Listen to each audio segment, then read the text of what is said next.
Hello? Testing, testing. It's working. Okay. Straight into things. Hi. Let's get started. Continuation of what happened yesterday.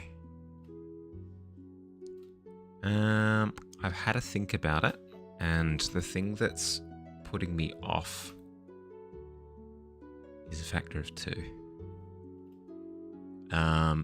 It does look off, and I have sort of confirmed it within myself. The 2 things are, 1, this tentacle appears too high.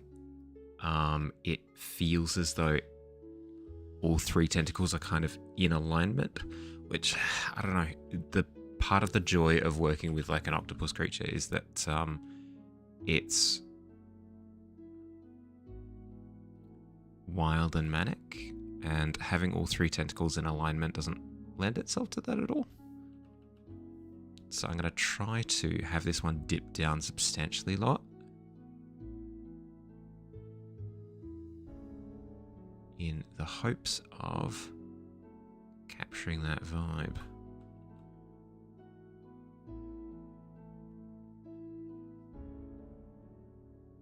Something like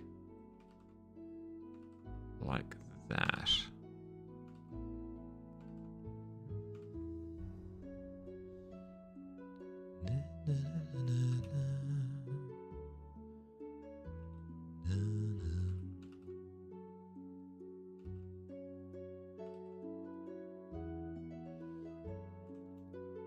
Because even that just immediately looks substantially better.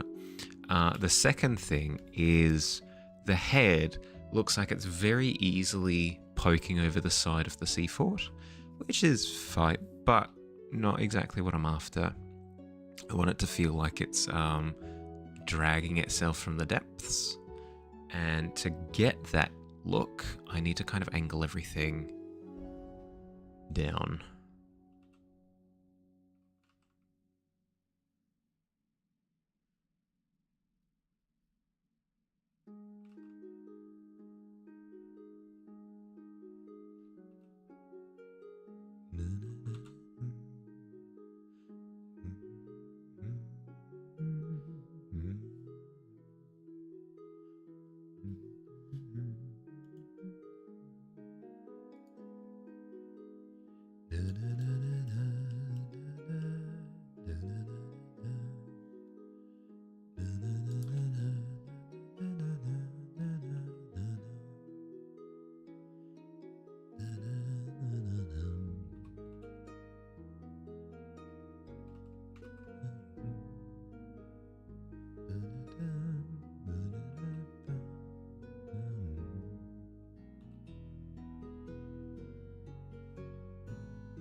being considerate for the angle.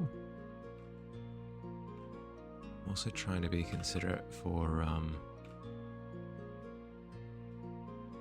dynamism. Trying to be aware of how in motion it looks. If it all technically looks accurate but incredibly static at the same time, I've failed my job.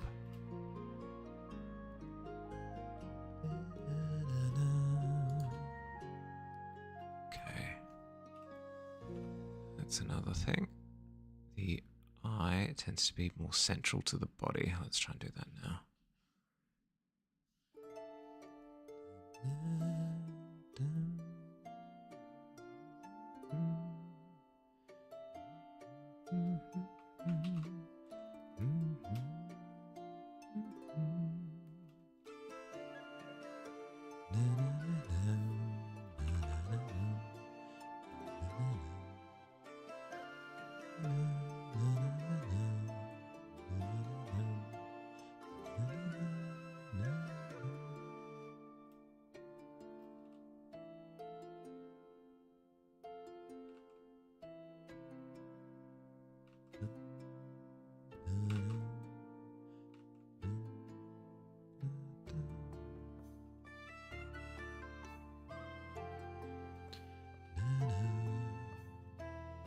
Okay, that gives a more desperate vibe, which I'm liking.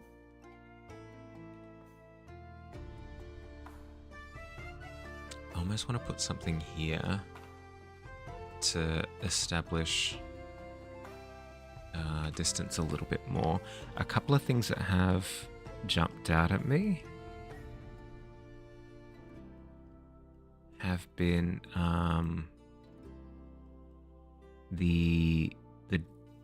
the detail work and decoration in Sea of Thieves environments. Obviously, you've got your standard barrels, buckets, boxes, crates, that sort of thing. That the player does actually have to rifle through in order to find stuff. But it doesn't necessarily have to be that. I do.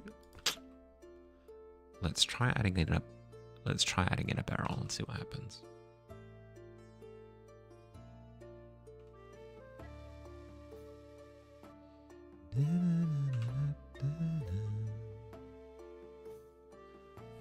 Not loving the fact that it's lining up with that. I can always have it so that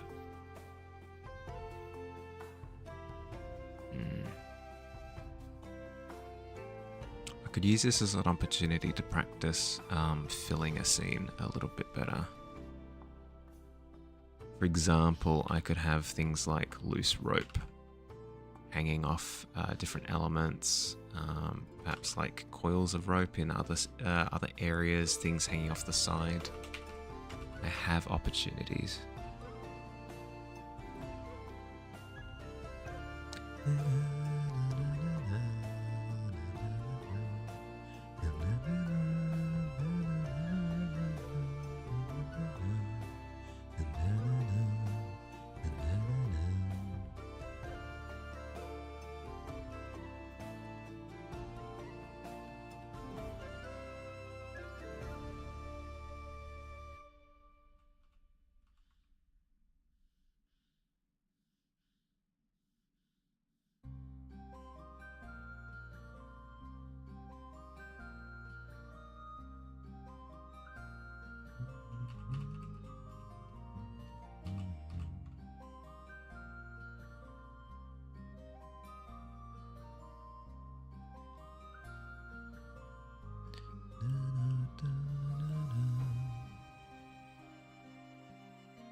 That could be fun.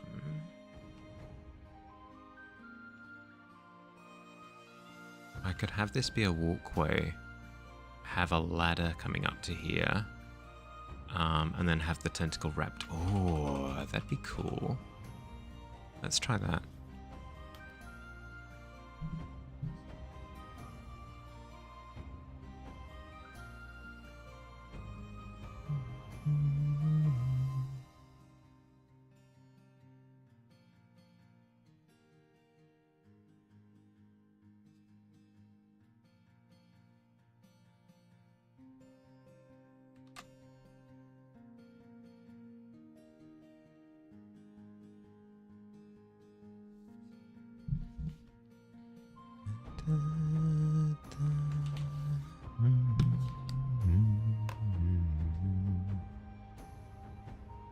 The only problem that I'm seeing is if I give it a walkway like that, can I fit a cannon?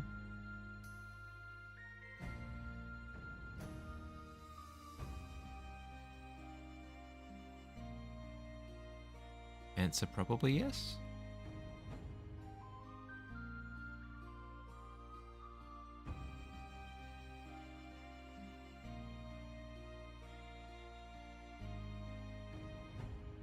Probably yes to cannon.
Let's have it so that the ladder is broken. Lovely little bit of extra detail. You'll love to see it.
Blood red sunset, I think could be blood red sunset.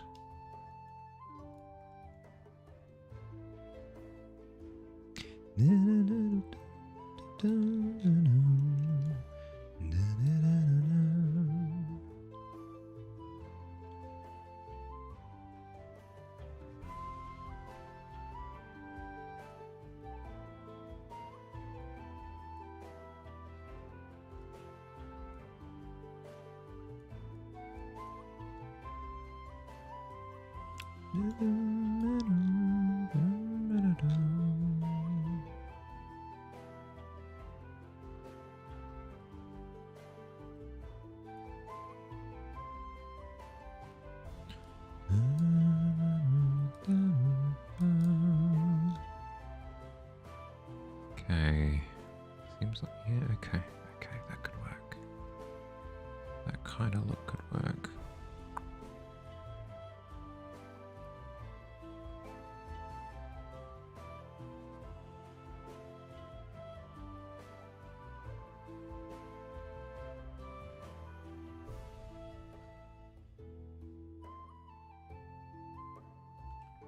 Yeah, okay.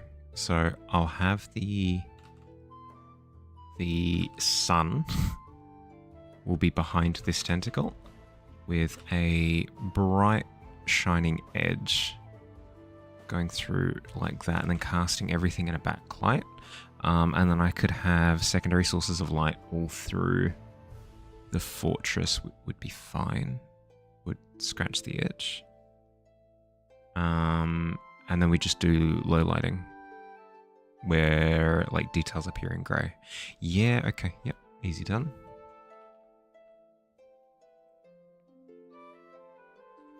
In terms of scale, how big we talking?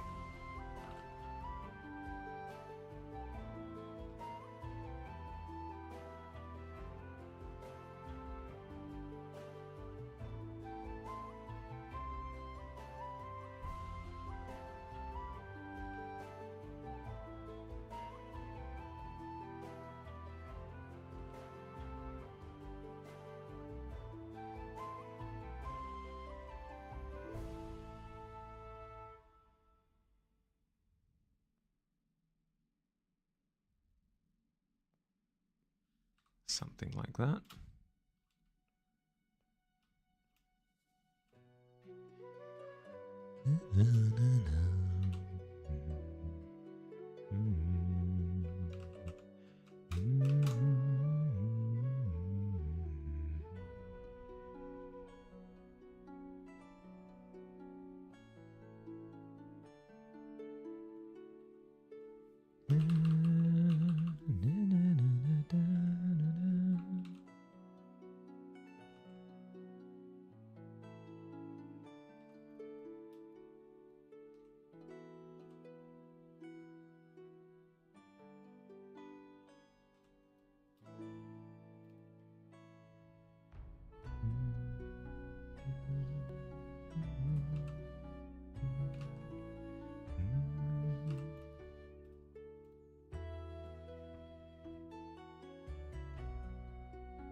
Okay.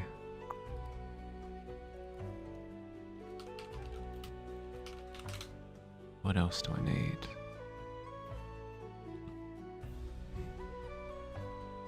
Weapons. Weapons. Okay. A person to scale would be like...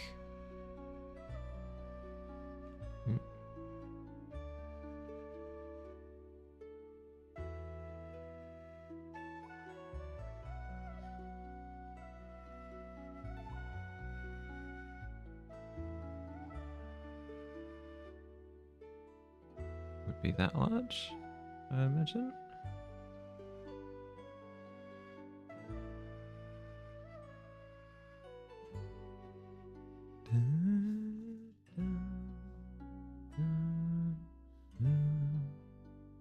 Yeah, about that large, I think. Let's have that as its own. Person height reference. Easy done. Next layer. Detail draft. Okay, so if somebody's that big, if they were to do a stab with a sword.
Cannoneer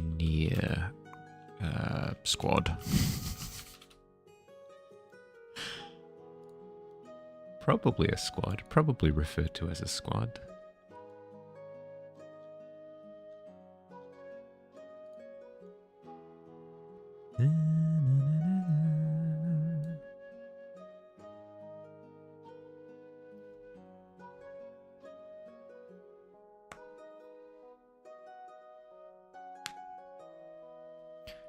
Want somebody over on the left operating the fuse.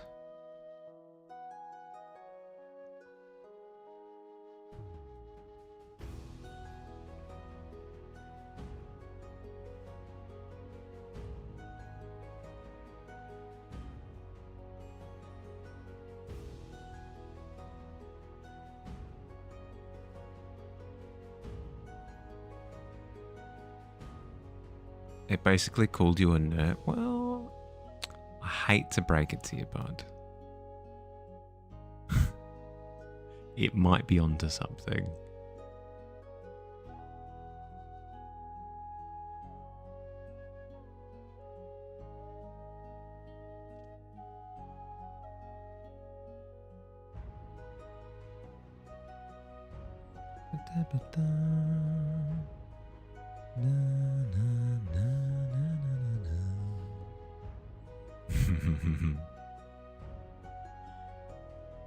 I mean, I said I hate to break it to you.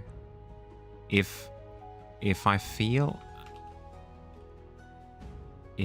a little bit of remorse before I make a comment, that absolves me of any responsibility post the comment.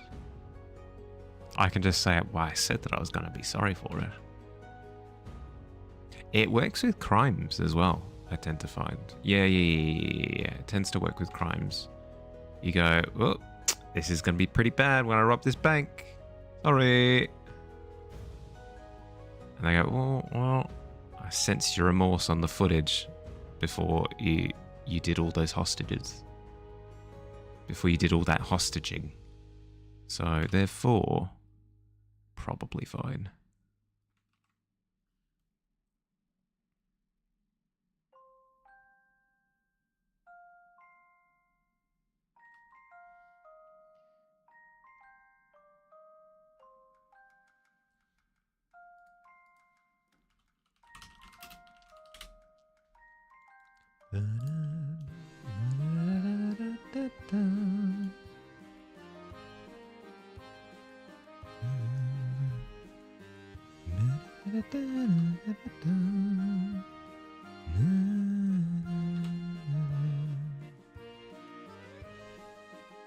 Have that left leg off to the side to kind of balance out a little bit more. I want there to be a blood red sunset, but I don't want a presence of an actual sun, because if I have a sun in the background, it could, because that's one of the things that I kind of regret a bit about the mermaid one. One, making the moon so small. Two, having it present, because instead of immediately looking to the face, you look to the sky, and it creates like a not good tension, more like distracted tension, which I don't like.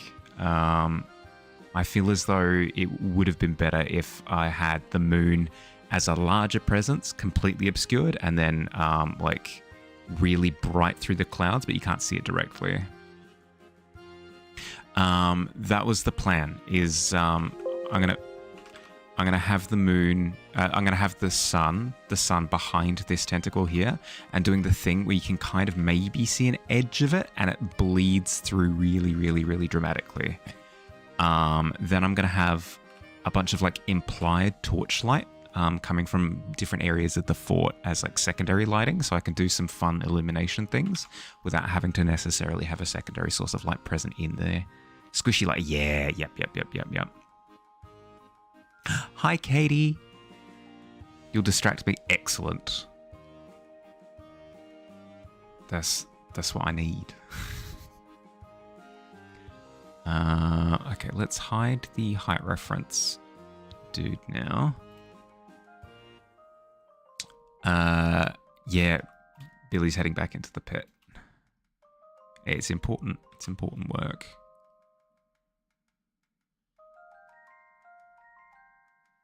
How you going, Katie? How you feeling? I'm hoping that you're all healed up.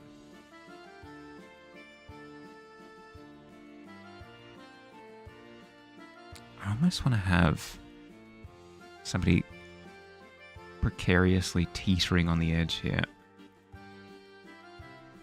Basically all better? Ah, oh, yes, you love to see it.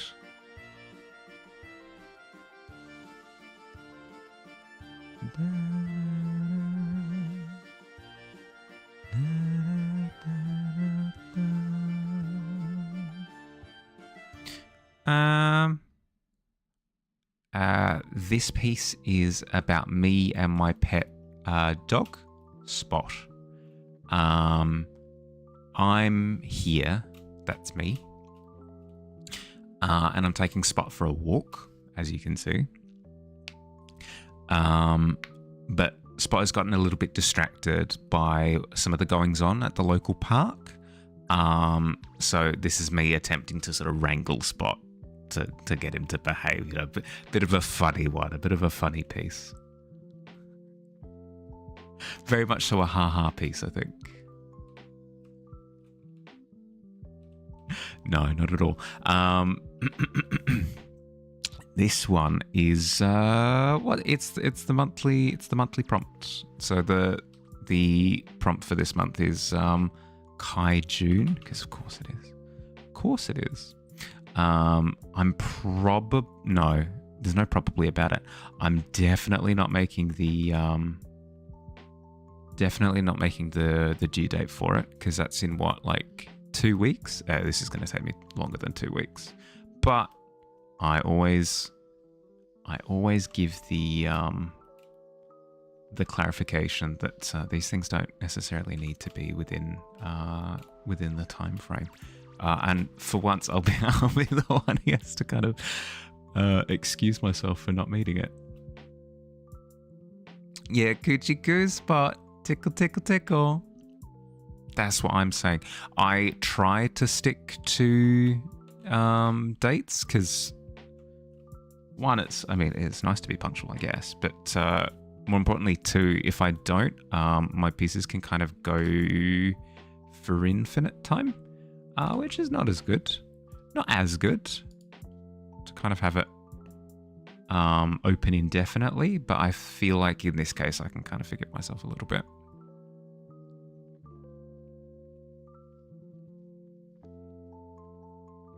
This month has been hectic to say the least, so I will excuse myself for having not met my quota.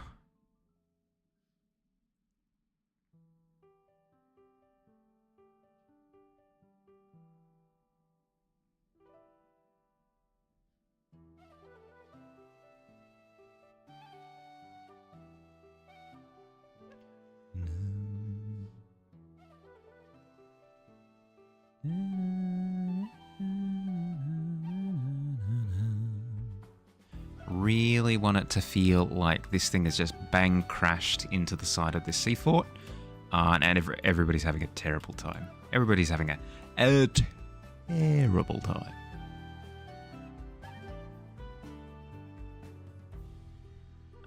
So much so that I might even have somebody... Hello? Ooh, that's a sound that I don't hear very often. Metal, thank you for the 100 bits. How you going, bud? How's your day been? Last D&D sesh, had a tentacle lady make you have a little fight to gain her favor, and you got to beat up a friend. Ooh, that's fun. We all enjoy beating up friends every now and again. Lovely little bit of change of pace. You know, being friendly with people, super boring. Super boring after a while. Sometimes you just want to do a biff, you know? A biff and a bop.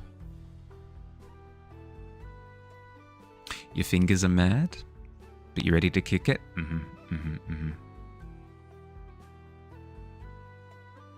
No, it's good to listen to your body a bit. If you're feeling like you need to kick back a bit.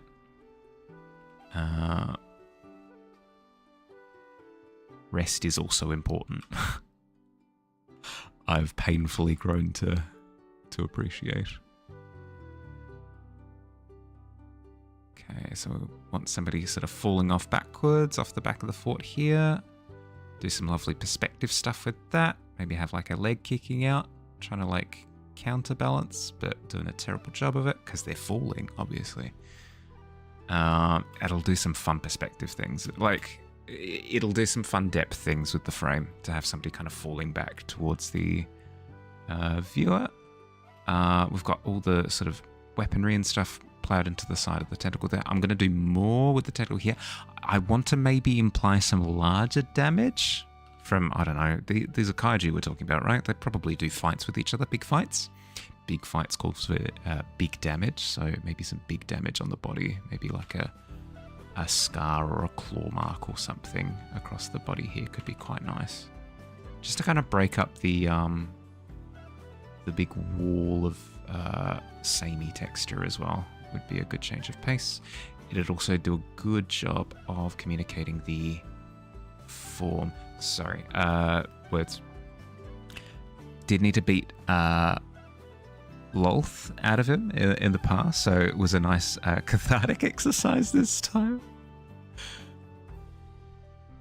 So you didn't need to beat Lolth out of your teammate this time. This was just for funsies, right?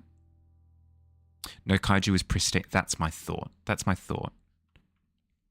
You don't graduate kaiju school without a couple of nicks and scrapes.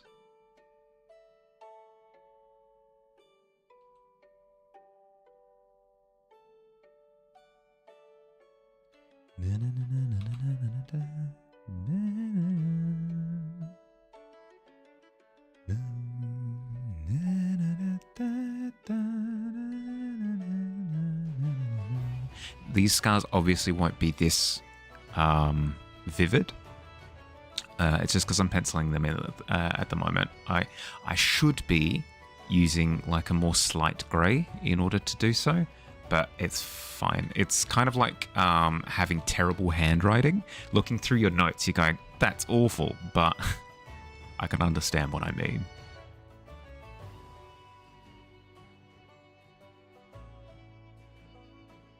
You do feel kind of bad because he kept giving you wisdom save attacks and your wisdom is +6. Oh. Oh.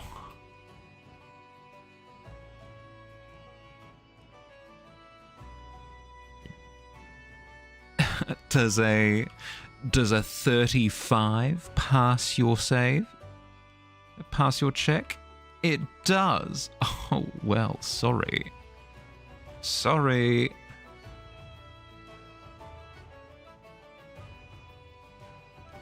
Beautiful. Absolutely beautiful. You love to see it.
It's too parallel.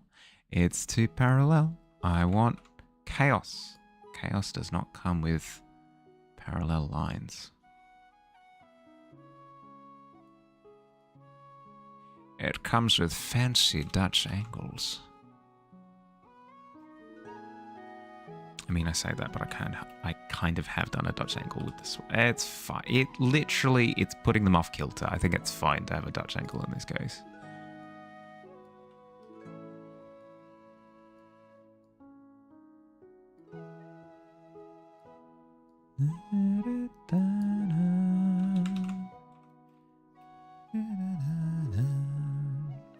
A Dutch angle is where you take the frame of an image. A Dutch angel is an angelic being who speaks in the native Dutch language. A Dutch angle is where you take a frame and you shift it. There's a movie called Battlefield Earth. I don't recommend it. I actually don't. It's awful, but is well known for implementing a ton of them. It's a filmmaking technique. It's mostly used to make the audience feel like they're off balance. Yeah. It's used to make the audience feel off balanced, with the main end game of that being like things feel wrong or I'm really uncomfortable. Like that's the kind of primal feeling that the technique is used for. So with this particular thing, I'm doing a slight Dutch angle in order to put everything like off a bit, but not dramatically to the point where you're like completely thrown off. It'd be a big thing in spaceships. Yeah. Yep. Spaceships, waterfaring vessels as well. Oftentimes during ding ding ding, a Kraken attack in lots of media, they'll chuck in a Dutch angle to make it feel like you'll feel the impact of something rocking the boat more with a Dutch angle. It has that effect of off balance, things are wrong, panic type of deal. I'm not sure where the actual original meaning comes from. Like, it was probably used by a particular person or in a particular way that led to it having the namesake that it does, but I'm not familiar with that origin story. I'm just familiar with the technique. Maybe there's no angle, and Spot has just made the whole castle fall. I mean, this is also true. Really shook the foundations. What foundations? Freaking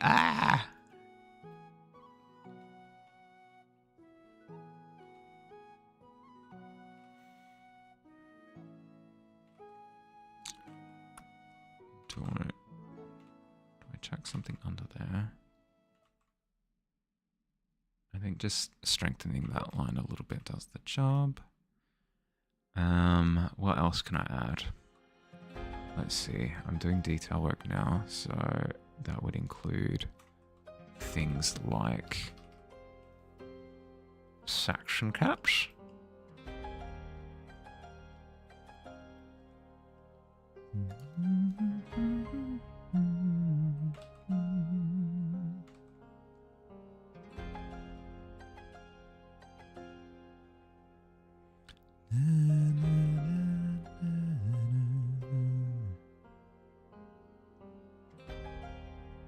A nice scar over the eye.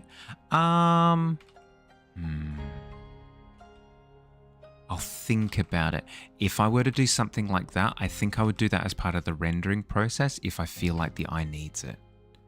I run the risk of, if I break up the eye, it breaks the visual clarity of the octopus, obviously, because it can't see as well.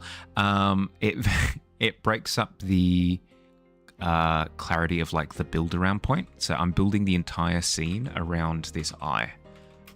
It appears in the top right rule of thirds cross point, rule of thirds. It appears in that top right intersection, which means that it's prime location for attention. For the same reason why I put the cannon in the bottom left hand corner. And with all of these structures being super square, and then the eye being a super rounded shape, it draws attention because of visual contrast being a thing. I'm going to try to box up the structure as much as possible so that like all of these smooth lines feel like they're sort of coming up out of nowhere. That's why I need to be careful with these suction cups as well, because they could take away from here. But what I'm also gonna, sorry, I'm just prattling at this point, but also what I'm gonna do with the eye, apart from it just being like a perfect circle or whatever, more or less, is I'm gonna use a bunch of like intense vibrant color in the eye, again, which will kind of help draw the eye, especially because I'm planning on desaturating a bunch of the rest of the octopus, so it should pop. The main part of the octo, yeah. It's like it's the crown jewel. It's the bit in the center of the crown that your eye immediately goes to. Maybe glowing eye. Again, we'll see. It could be overkill if it's too like a vortex where all of your attention goes there. Then you might lose some of the other detail in the image, which would be a shame. Would be a little bit of a shame because I do like the chaos of how it's coming together at the moment. But definitely could. No. I'm just sorry. I'm not trying to shoot them down. I'm just processing. Just processing.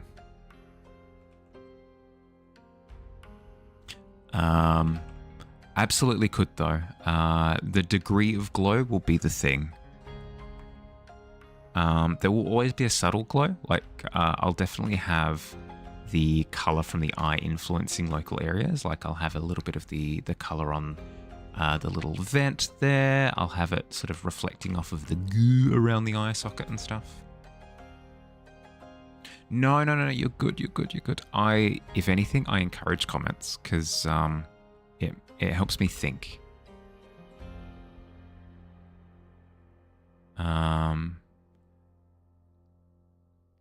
Like full-on backseating can be a little bit annoying if it's like, no, Mahali, stop doing that. Do this instead. That's less backseating and more attempting to dictate. But if it's just friendly suggestions, heck yeah, yes please. Maybe more oval suckers, yeah. Towards where the viewer is, they'll look more rounded as it kind of like perfectly lines up with the perspective of the person viewing the image. But then as soon as it goes beyond that, they become more ovular, yeah. Ooh, I get what you mean. Yeah, okay. To kind of, to not be as captivating. Yeah, could do. I'll line these suckers up now. And then see what needs to change. First thing I'm immediately seeing is that they ought to be positioned a little bit more outward facing.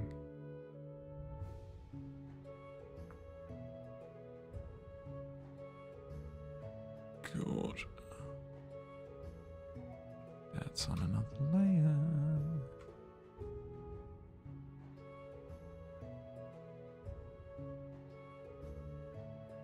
Only time that a sentence is acceptable. Yeah.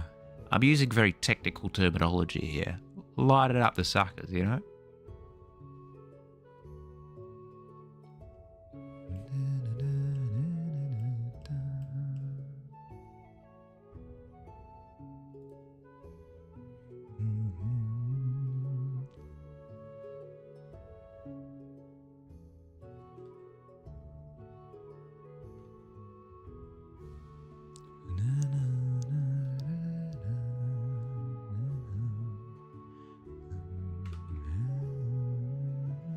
I'll come back to that one in a second.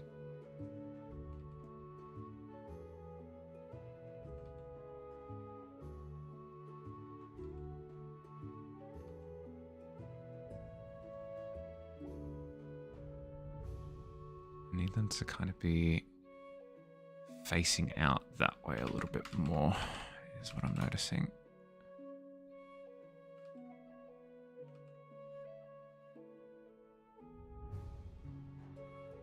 In the blank space in the sky, you just see a comic slurp. Sorry for that mouth noise. But I can also see it, yeah.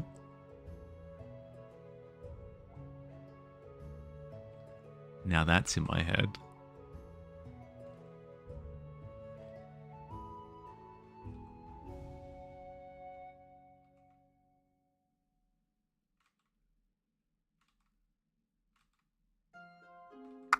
Come on, come on, come on. Okay. I'm seeing the problem. These need to kind of fit in between a bit more. I'm not gonna rush, not gonna rush. I used to just, I'd immediately start working off of this image in the past. As kind of my go signal. But what I discovered pretty quickly is that the less time I put into the planning phase, the more I would suffer later on. Like perspective would be off, or I didn't like the amount of decorating I'd add to the scene. Like I would want to pack it more, but it's really difficult to retroactively add these details in. So going through and just planning out the image with a bit more extra thinking time tends to serve it well.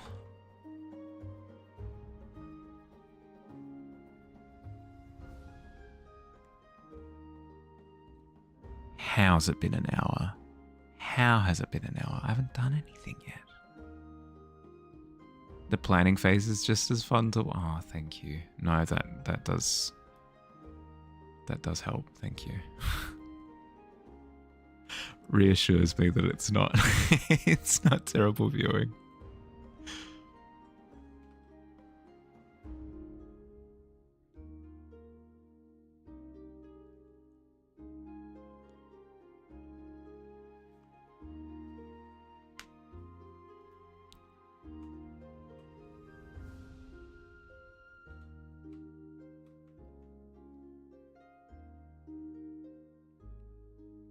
You enjoying it very much? So, oh, thank you.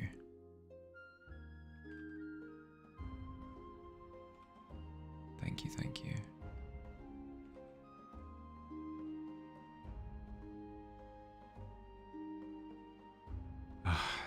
The enjoyment's going to go through the roof when I start dressing Clown up as a... my god, I messed up the breaking punchline. I'm going to leave it there.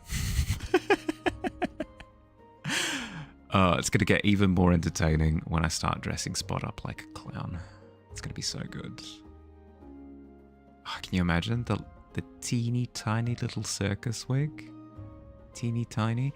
And then, red nose. Aw. Honk honk. Oh, it'd be beautiful. And then,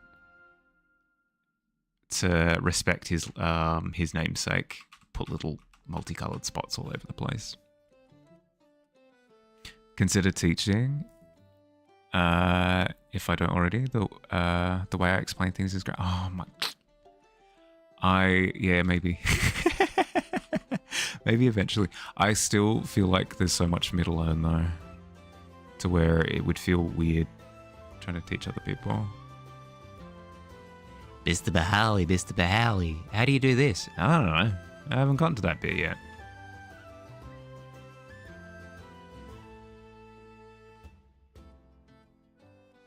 Frilly now. Ah, yes. Yeah.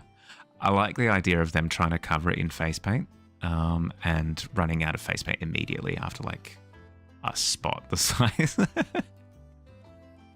the size of a handprint or something. Teachers are still learning too. That's true. Chuckles just joined your campaign. Oh, yes.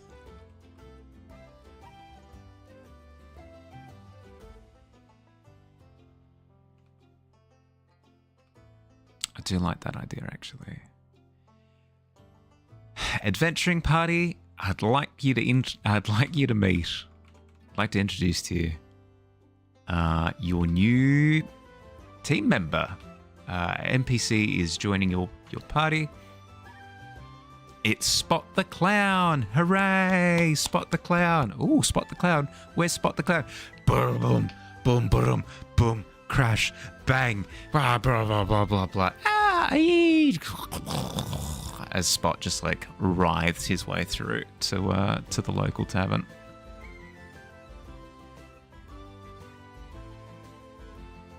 Fungus toe. The player dipped his toe into a special flow water.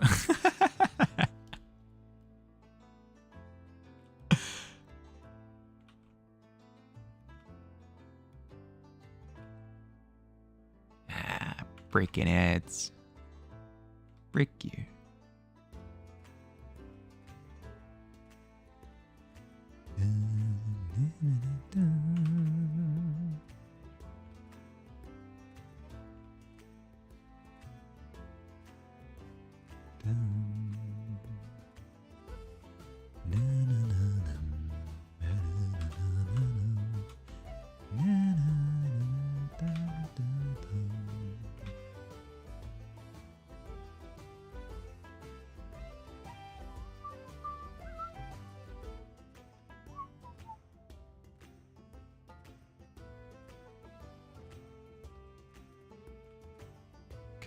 Let's have these rear back a little bit more.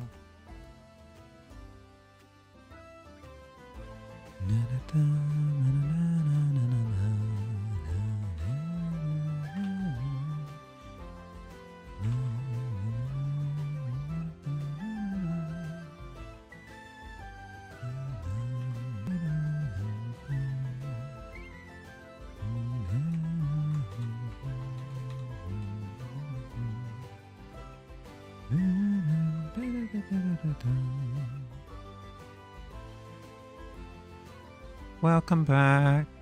Sorry for ads.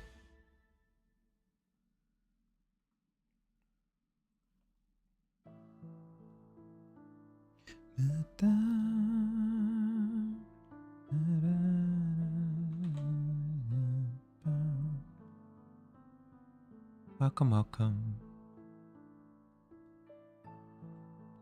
Did you get anything fun at least?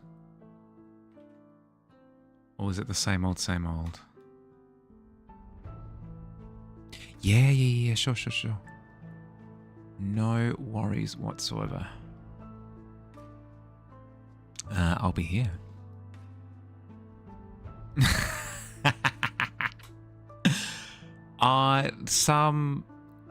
Yeah, you too.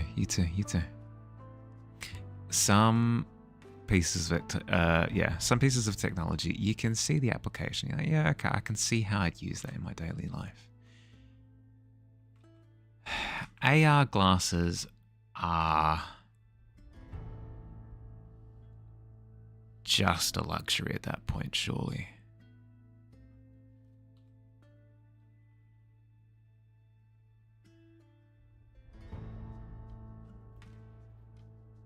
But that's the weird thing, right? It's not like a piece of entertainment where you'd put it on and sit on the couch and just enjoy, you know? I guess it would it'd make every moment of every day more fun. Oh my goodness. Such a good product. Maybe.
Dumpster Diver Hippo.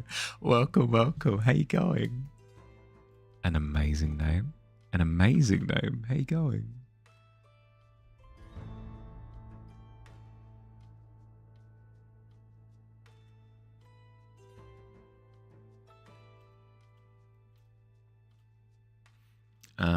I'm just struggling with line art. Don't mind me.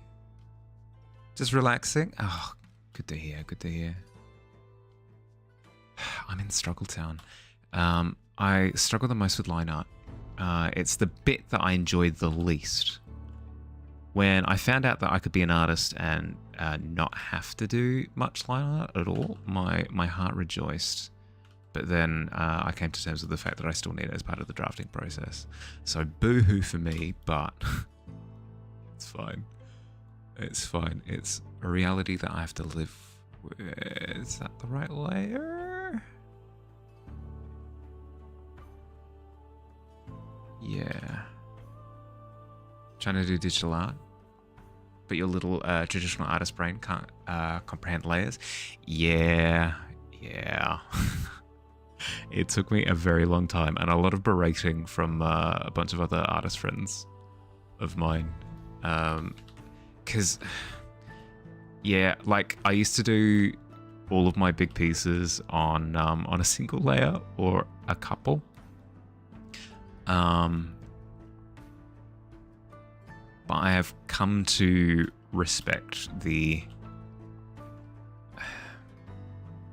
peace of mind that multiple layers provides, especially for commission work. For commission work, if I've got it on multiple layers and the client is like, hey, can you like change their face? If their face is on a different layer, makes things a little bit easier to adjust. But I still fall into the trap occasionally. Like I did a big tidal wave piece with a sea monster. And that was 3 layers. That was 3 layers.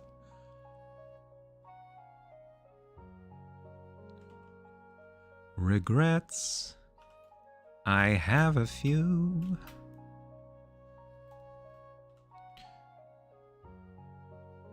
And they are all about my workflow.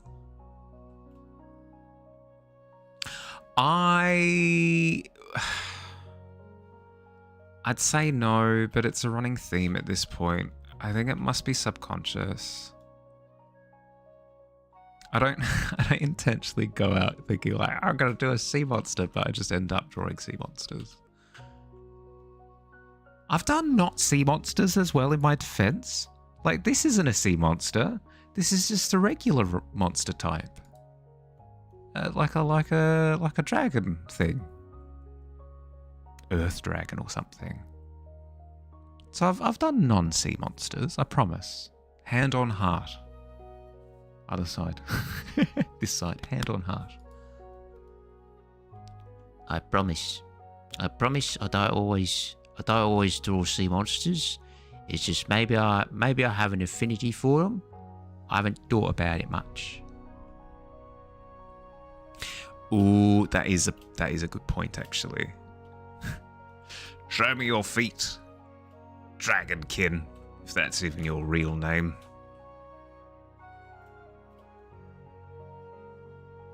Although, more terrifying than a monster is the phrase, show me your feet. It has just dawned on me.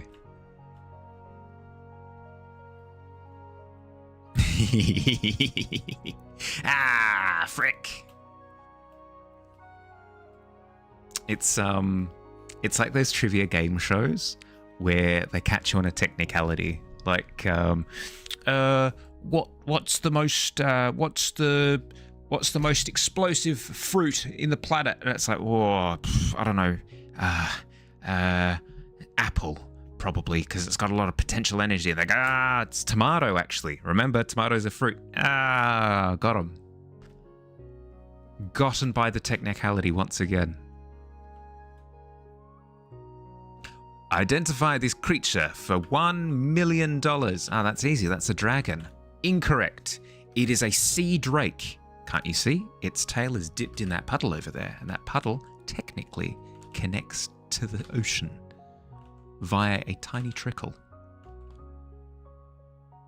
An apple with a dynamite stick in it. 100,000 points that trivia question was worth, and you've nailed it.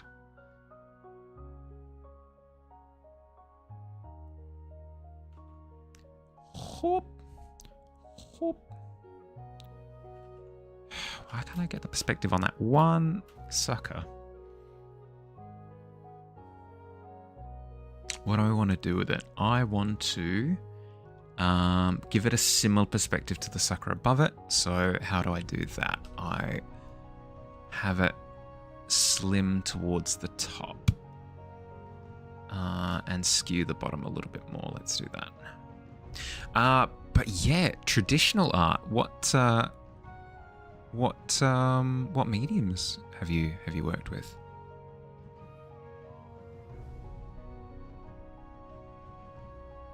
I used to dabble with traditional, but I didn't really sink my teeth into artistic practices. Not like full on until a few years ago, and that was with digital.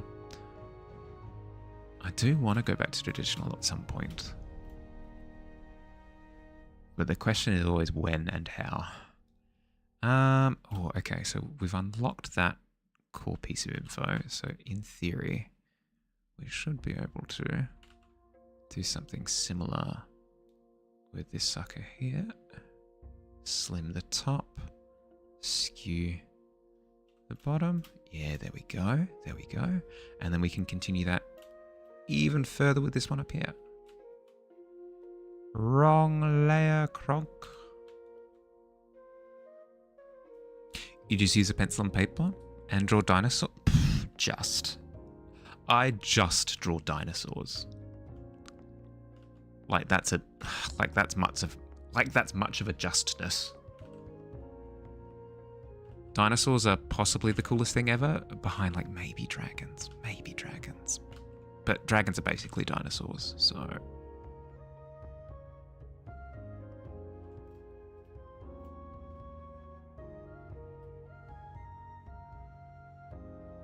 Okay, the suckers are looking better.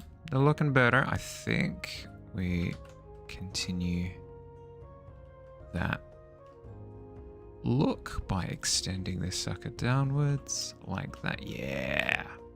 More scale.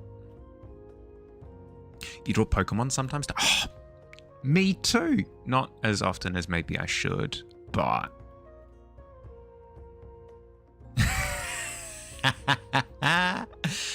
It's more that dragons were most likely based on dinosaurs' fossils that were discovered in antiquity. So it's not that necessarily that they're the same thing. It's more design-wise, they come from a very similar space.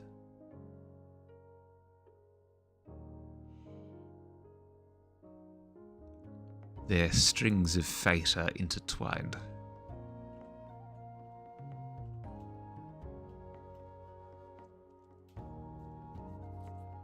Something like that. Then what else could we use? We could use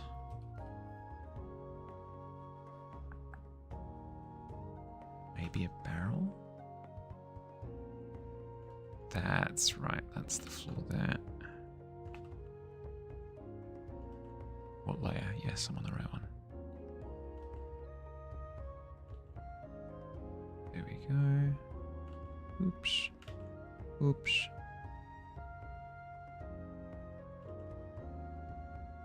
Three hours of me just saying oops, oops, oops, oops. Control-Zetting every line that I make, and then stream over. Very compelling. Very compelling. Dragons were first portrayed as slugs and snails. Then, through some imagination, writers made them four-legged lizards that breathe fire. Yeah, okay. Is that where the term worm comes from? This one?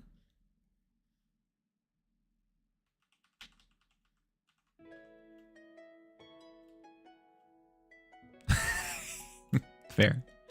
Fair. Because I have always been curious about that. Specifically because dragons and worms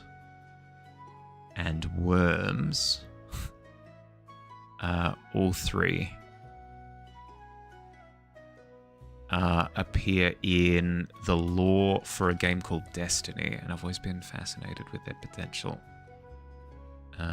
crossover, the three terms, but that's for another thought. Oops, no, go away. I had banished thee.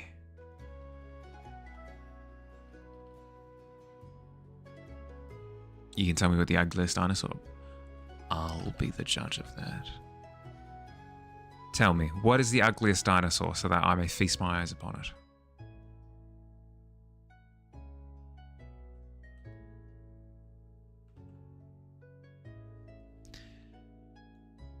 Pegomastix.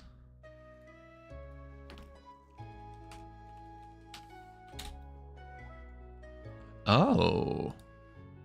Oh yeah, no, that's not cute at all.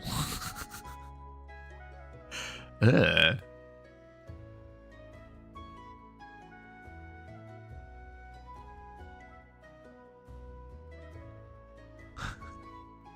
Oh, what a little cutie. Come here, cutie.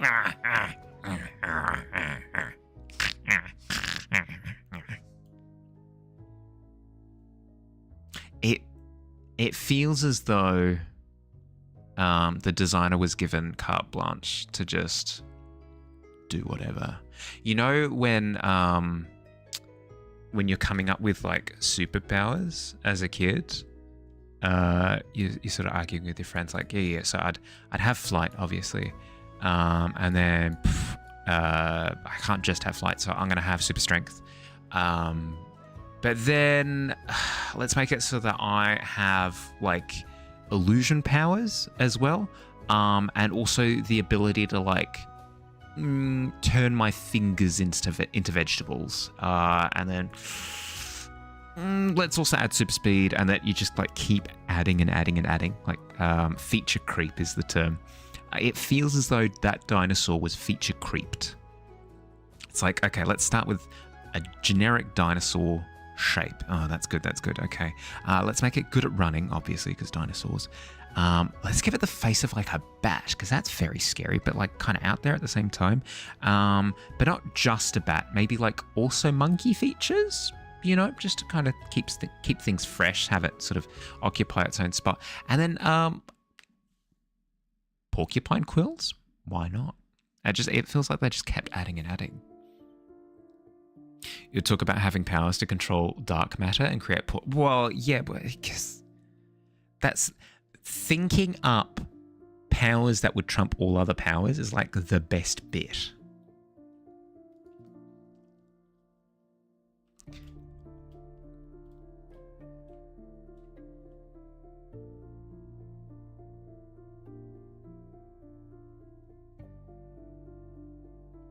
Because everybody always goes to like... I would be invincible. Oh, hello? Chaotic, welcome. Hi. Yeah, let me quickly give you a shout out. How you going? Boop, boop, boop. There you go. Zero Gear, thank you for the follow. Welcome, welcome. Welcome to the Tavern. Chaotic, thank you for the raid. And the follow. Goodness. Hi.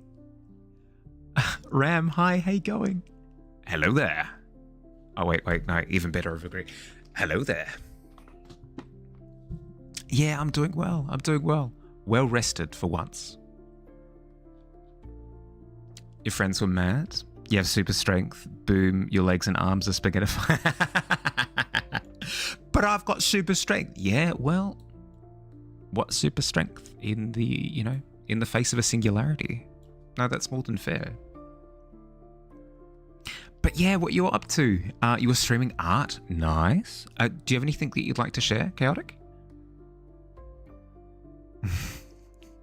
Hi, Quill. I'd love to see. Feel free to post in either the chat or the Discord. Either works. Is super strength the same as super durability? An argument could be made for both, because oftentimes they are kind of part and parcel, right? Because you'd have one kid who's like, actually, if you have super strength, you'd be so strong that every time you move your muscles, your arms would fall off. It's like, yeah, but like it's kind of assumed that your body can handle the superpower that you've got. Therefore, you kind of also have super durability. In the same way that, like, if you've got super speed, it's kind of assumed that you've got like super heat resistance or whatever, so that when you're traveling at the speed of light, you don't just disintegrate immediately. You're doing comic sketches today? Ooh. If you've got any like concept art of your characters or any previous work that you've done that you'd like to I'd love to see anything. It'd be terrible to be able to punch something into space but have normal human durability. Well, that's the thing, right? I have an incredible power. Oh, what is it? Can we see? No. I can't use it. Well, I can use it once. And then I explode.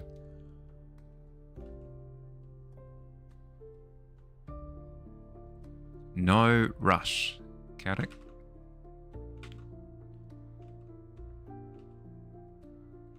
I also fully respect that you're probably a little bit wrecked after streaming.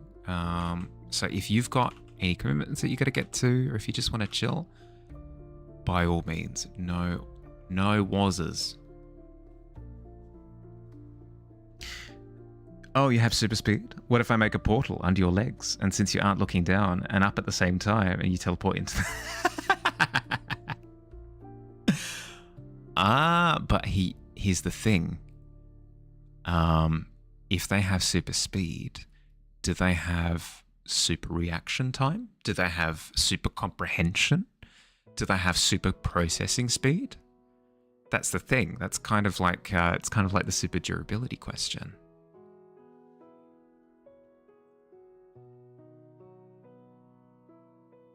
I was thinking that I didn't want to have the barrel curved in this direction, but I could have it slightly starting to topple with all the chaos that's going on. No. No. No.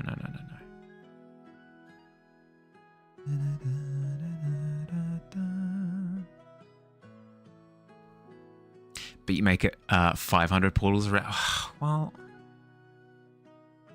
that's overpowered, is what they would say, I'd imagine. Or radiating the sun's heat into the... Oh my goodness, yeah, absolutely cooked. Absolutely cooked. Also needs super durability, because accelerating at that rate and stopping from that speed would make your brain liquefy against the inside of your skull.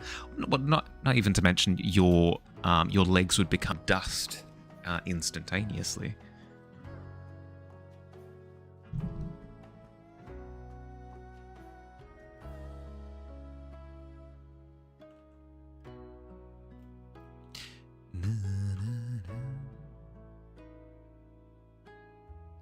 They just like need defense against friction.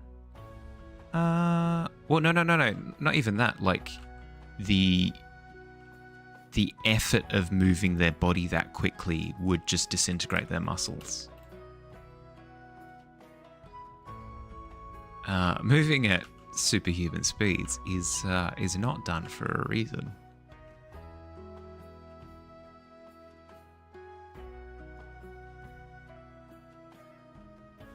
Otherwise, we'd just be chucking exo legs on everybody.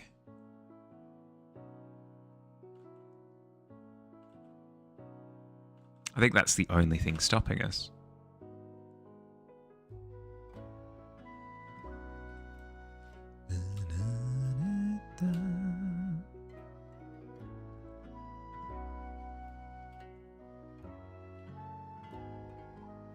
Don't like how this is lining up with the rope of the person at the bottom there, so I'm just gonna Scoot this over. Scoot it over there. Oh, and it breaks the... Yes. It breaks the silhouette. Lovely. Adds a bit of visual complexity. You love to see it. It is sitting a little bit lower than the cannon though. Bit of a problem, so let's bump that up, but I think the true solution will be to lower some components of the cannon. Like if I do that, drop the back of the cannon there and drop the wheels lower. Not that you can see them because that person will be in the way, but regardless, yeah, that does the job. Love to see it.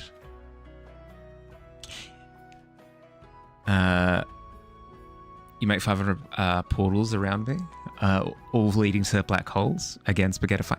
Well, that's the thing, right? Is that tends to be the solution when you can teleport to the other side of the galaxy. Is just slap a black hole on the problem.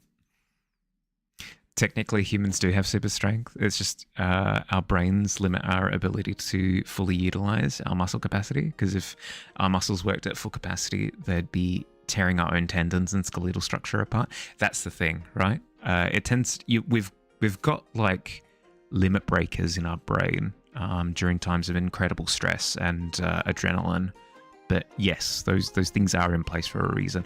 I'm sure somebody, if somebody who studied the field was listening to this conversation, that they'd tear me limb from limb, using their super strength, obviously. But that tends to be the general vibe that I see online. Yeah. Only time we get close is when adrenaline kicks into our drive. But that's why after crazy adrenaline rush, you feel physically tired because your muscles operate at a higher capacity when the brain normally allows. So we're sore from the minor damage. Yeah. Yep. And that's where you have feats of heroism coming out of people, right? Where like a car falls on someone and somebody else can like lift the car off the other person, and they're just never in their life are they going to be able to lift that car apart from in that crisis scenario. Since you have dark matter control, the black holes don't affect you. You can as well make it so the black holes only affect... Well, yeah, but that's the thing, right? Ah, right. Okay, so yeah, you've... Clever. You've baked it into the pie. Strong enough to tear limbs off, but it could definitely break bones and tear tendons. Yeah, like dislocate shoulders and stuff. Most recent line page. Ooh.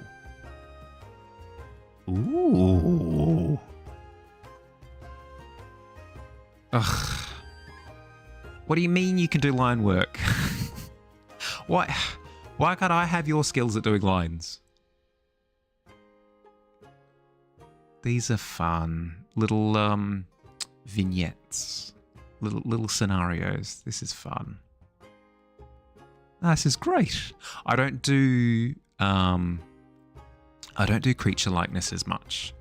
So I struggle with sort of like animalistic expression, but you've not to say like animalistic expression that have like animal components, and you've nailed it. Like you're getting a lot of emotion and expression and stuff through like ears, and you've done really well with the fur. Like, great job. That's cool. Is it part of a, you said that you're working on comic pages at the moment. Is it part of an ongoing comic set?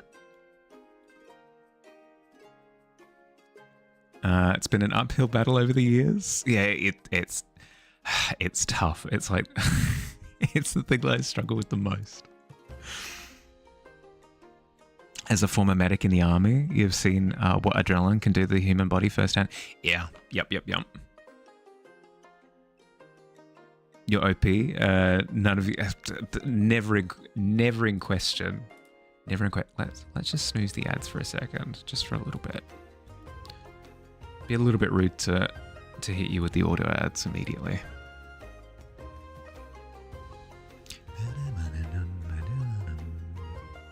What else can we add to clutter this scene in all of the best ways? We've got all the these three main figures, as well as the figure suspended upside down from a tentacle. I'm fine with them being the only figures present in the scene. I don't need any more. I'm going to have sort of a cloudscape behind, so I don't need to worry about that too much. A lot of intuition involved in that. I just need more props, I think. I'm happy with the presence of weaponry there. Happy with that one there.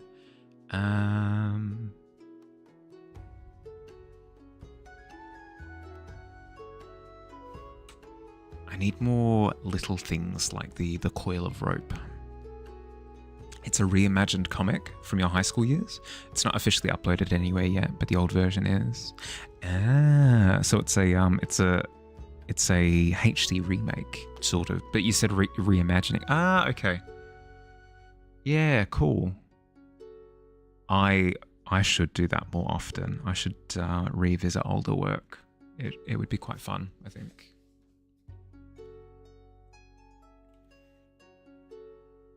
How do you find going back to older pieces? The struggle that I'd imagine myself having is I'd be too tempted to kind of redo the same things, like not change it enough. You give yourself 300 IQ by opening a portal to a dimension where a serum to give anyone 300 IQ exists. Then you'll take it from that dimension, inject it into yourself, and then you're truly unstoppable. But that's the thing, right? The power set that you've given yourself is essentially infinite wishes in a way. There are so many applications for it that you could kind of problem solve your way out of any scenario, which is cool, don't get me wrong. But also means that I'm fricked if I'm competing with that. The only other consideration that I want to make, I guess, is maybe having another tentacle curled like that in the background.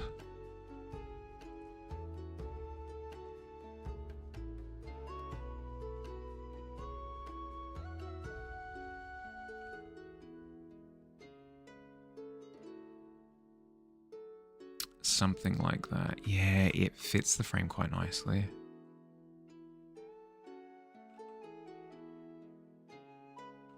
It would have to come from quite low and further out, so I think it would have to come from like that angle.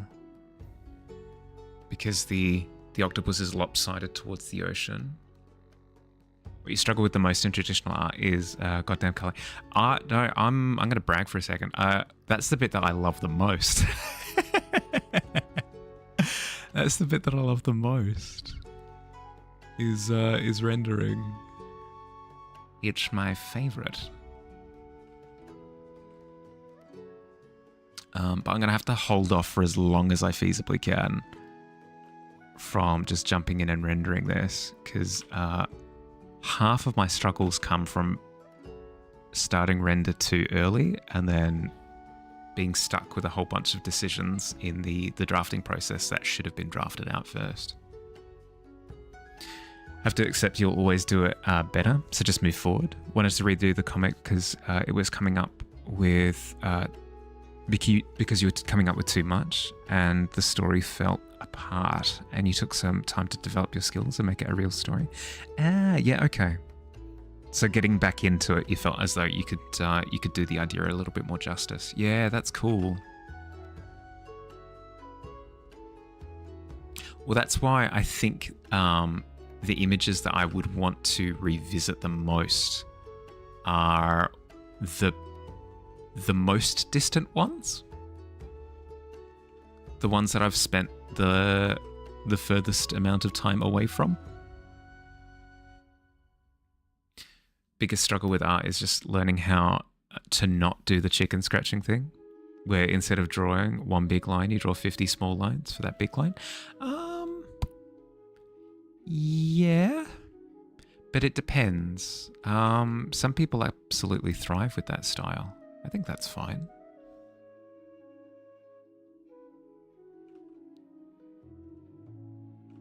Not me, obviously, because I struggle with all line work, but... The scratching style can be really energetic. It can be really cool. You have a few different comics actually, but you're trying to recenter yourself. So something gets done. Yeah, that's fair. That's fair.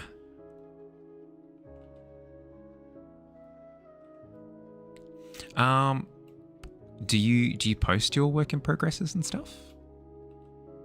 Because that could also be a good outlet for sort of getting a bit of progress, but not like depending on the thing being completely finished for you to be able to show some stuff. Hi, Ghoulie. How you going, bud? How you feeling?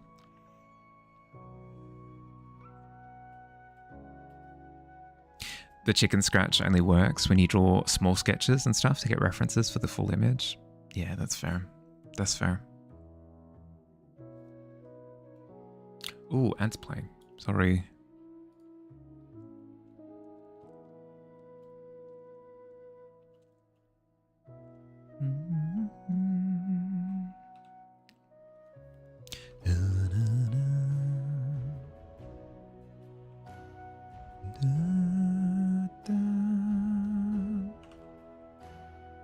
Kind of want a second barrel here.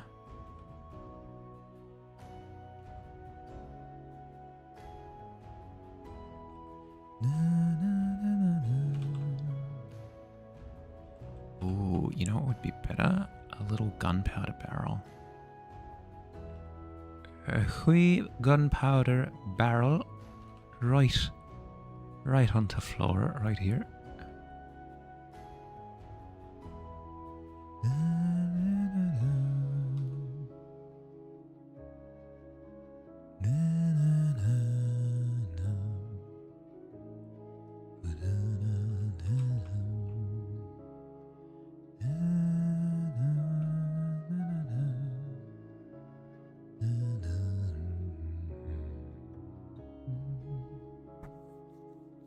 Mostly in your Discord and Ko-fi, aside from just standalone pieces.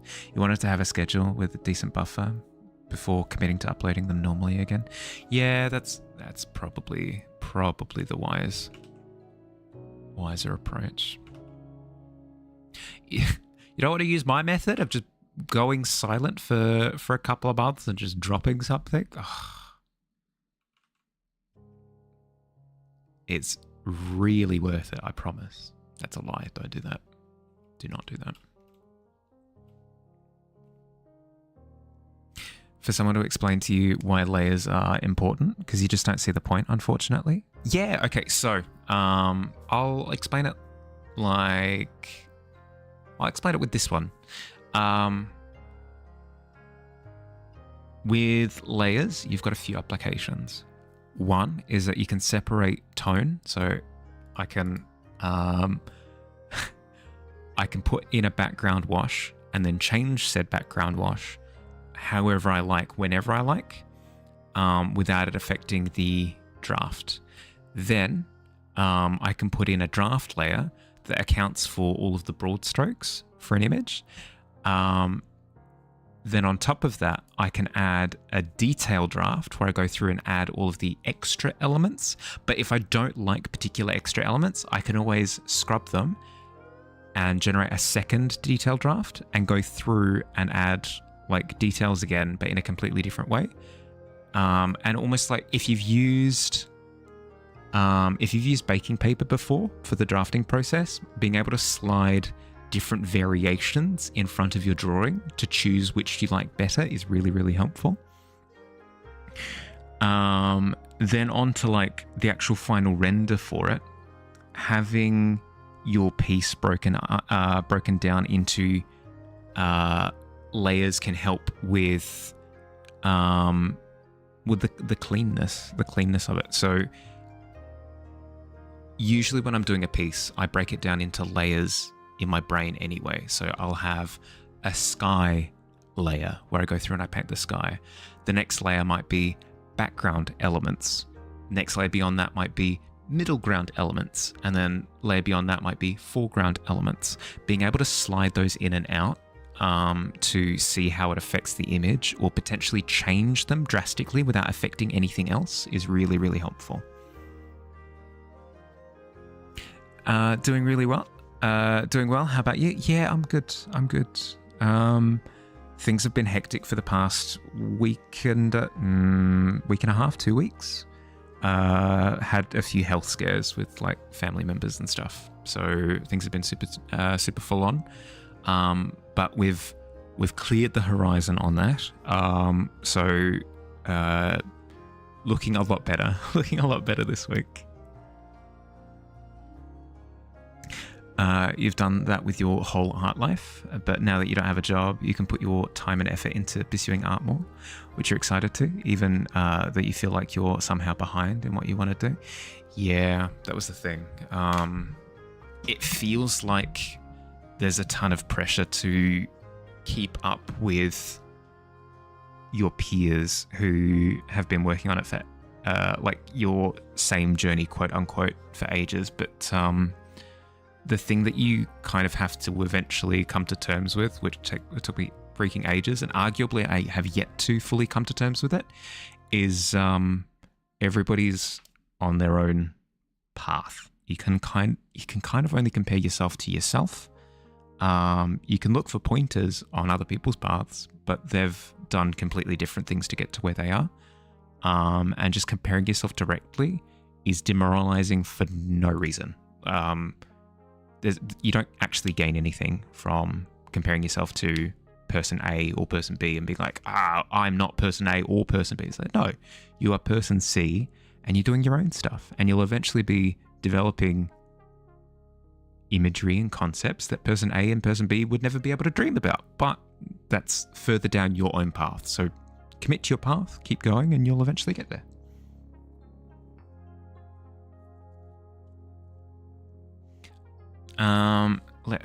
What's a good way of explaining layers? A good way of explaining layers. If I were to do a beach scene where I've got the sky, the water, and the sand, I start painting it, but then something happens with the water, and I think to myself, you know what? I want to completely redo the water. If it's all on the one layer, all of a sudden you have to slow right down to be careful to not negatively affect the sand and the sky. If they're on separate layers, you can go into settings and play with hues. You can like change the color of the water completely. You can re-sculpt the water. You can mess with options that would, if you're working on the one layer, absolutely traumatize the other layers. Like if you were to go, you know what, I don't like the still water, I'm instead going to do a tidal wave. And then you do the tidal wave, and then you don't like it. Well, if you're going to remove the tidal wave, you're inherently having to redo like half the sky again. But if they're on separate layers, you can make all of those drastic adjustments, and it doesn't negatively affect any of the other layers. They're isolated so that you can make big sweeping changes quickly. That's probably the biggest boon.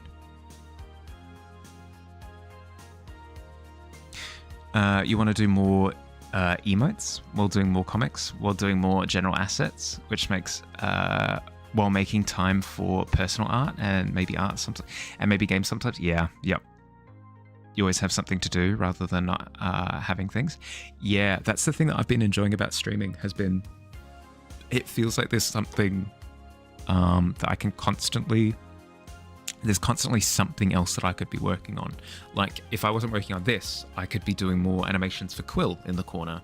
Or if I wasn't doing that, I could update the like the magic items that sit next to me. Or if I wasn't doing that, I could like redo the overlay with, you know, because I know that I could do better. It feels like there's constantly something that you can sink your teeth into. You can have your line art on one layer, and it helps when you color, and love having fun with clipping layers too. Yeah. Well, that's actually what I'm going to start working on in a second, is I'm going to do a lighting pass. So in grayscale, I'm going to go through and I'm going to light the creature And I can have it distinctly removed from the line work. So if I wanted to, I could disappear the lighting layer and just look at the line work, or I could disappear the line work and just look at the lighting layer. And it helps with developing the piece. Very much so. Very, very, very much so. Good point.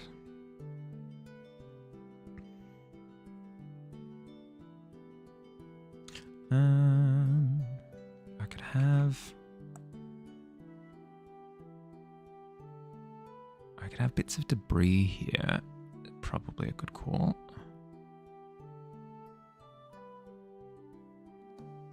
Because this fortress is not made out of cake. It's not like, oh, Kraken swings its tentacle through the fortress and, oh no, our pastry delights crumbling before our very eyes.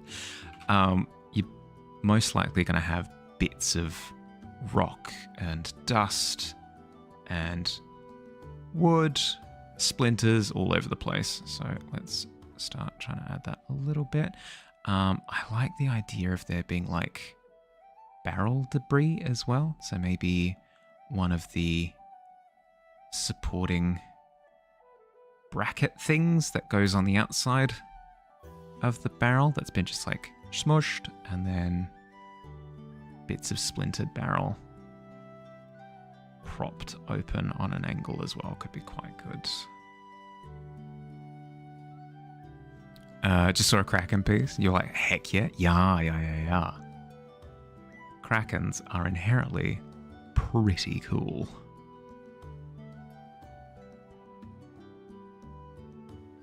I swears that I don't always do water pieces. Just so happens that I've done a lot of them. Just so happens to be the case. Actually, if that is the way that it is, then we're not going to be able to see that bit of the bracket. It would be on the outside, so it would look more akin to that.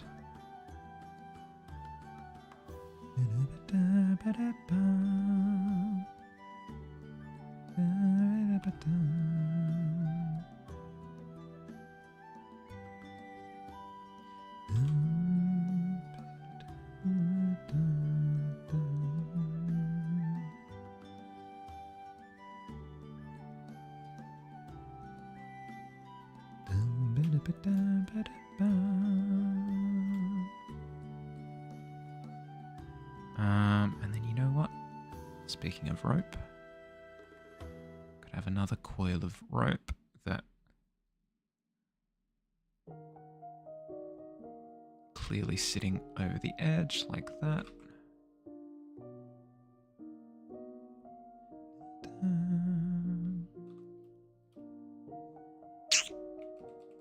Not loving how it's lining up with the ladder underneath it though. It's a little bit of a problem. Maybe here.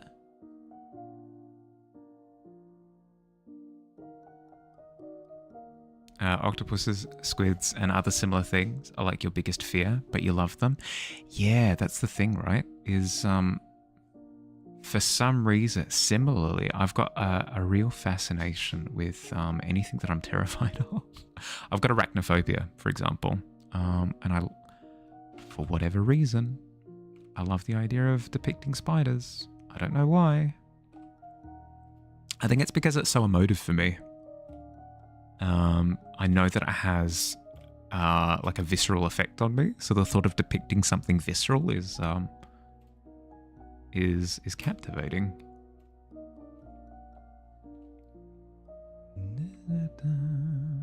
I can go through and do like the stonework and stuff separately. That's fine. There's nothing too exciting that's going to be happening with that. Peppering the tentacles with additional like crossbow bolts and stuff, that as well can wait. That's not too important to plan out.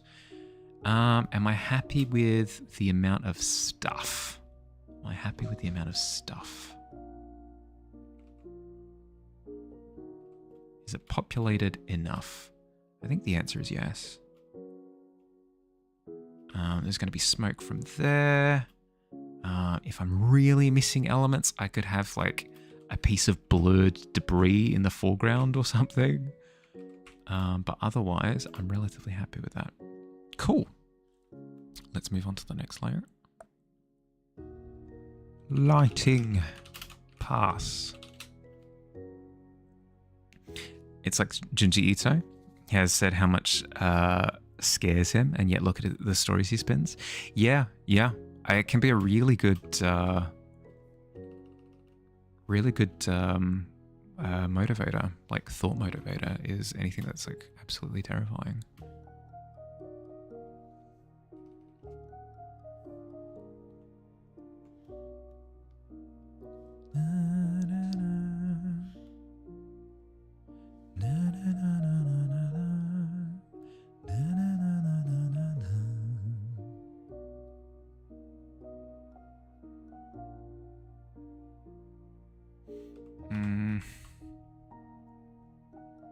Let's start with it underneath.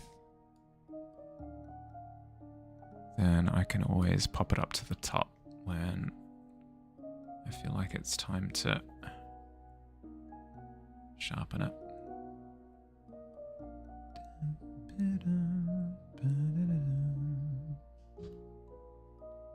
Okay, so my goal here is to simulate the lighting that's present in the scene. This will help me when it comes to the coloring and rendering, because I'll know where different light sources are interacting with different objects in the scene.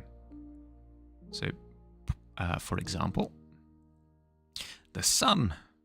The sun is a light bulb that we're all familiar with. Tends to be a pretty strong factor when it comes to lighting scenes, especially during daytime. And that's what I've got planned for this one, is for this to be during like a late afternoon leading into evening.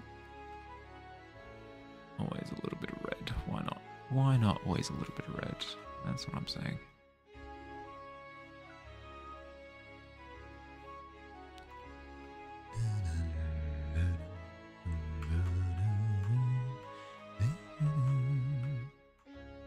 I want the sun to be behind this tentacle here, because I don't want the presence of the sun to be super distracting, but I still want the influence of it to be present. What I mean by distracting is when you look at a blank canvas, your eye doesn't really know where to look, right? Kind of look at around like, what am I supposed to look at? Let's do this experiment now. What are you supposed to look at? No idea. Your eye kind of darts around like, there's nothing. As soon as you add you look at grey, exactly. As soon as you apply a dot, where does your eye look? It's not that complicated. It's really not that complicated. Your eye immediately goes to here. Your eye immediately goes to the dot on the canvas. It's a super simplified way of explaining sort of the attention resource. When you're looking at a painting, you want to provide the viewer with a point of interest. You can do multiple points of interest. They tend to be more complicated compositions. I tend to find that they're not as impactful, but that's just me. I enjoy my images having a bit of like a bang factor to them. Other people kind of find that to be a little bit too simplistic, and they prefer a bit more complexity to their image. That's fine. To each their own. In this particular case, I want the dot on my canvas to be this eyeball of Leoctopus right there. Now what happens if I have this illuminated as like the main factor to look at, but then I do this and I put a sun in the background? What happens? All of a sudden you have two I mean, in this case, very like specifically, you do actually have 2 dots on the canvas, but theoretically, you have 2 points of interest on the canvas now. And your eye doesn't really know where to look, especially given that they're in alignment on the canvas. They're like horizontally in alignment with each other. Awful, super boring, super static. Your eyes get a little bit confused, and even when they do settle, it feels like the image is like balanced and controlled and in alignment and clean. No. I'm wanting chaos. I'm wanting energy. I'm wanting sort of franticness. Adding a dot down here, a point of interest down here, can be fine, because at that point, you've got the eye going across the canvas diagonally. That has a little bit more energy than just directly across. And that's kind of what I'm doing by having the cannon and all of these soldiers here in the bottom left, is I'm creating a secondary point of interest, sort of, and it draws the eye across. But if I have a second sun, infamous Second Sun is a video game that came out, you can run into a little bit of problems. A few problems. So to avoid that entirely, I'm blocking the sun with a tentacle. And it creates the lighting that I want. So the sun is present in the scene. It's not a dot on the canvas. So I get all of my red light. I get my full bloom illumination, strong light source in the scene without it being a distraction. So if anything, I'm cheating. I'm cheating right now. You're witnessing art cheating. Art class today, I love it. Yeah, sorry. I get a little bit lectury when I get excited. But yes, those are my thoughts. Those are my thoughts and reasoning as to why I'm doing this stuff.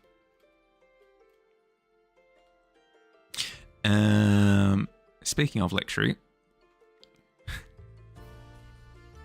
the fun thing about having the tentacles off kilter with each other is that I get to apply different atmospheric lighting to each of them.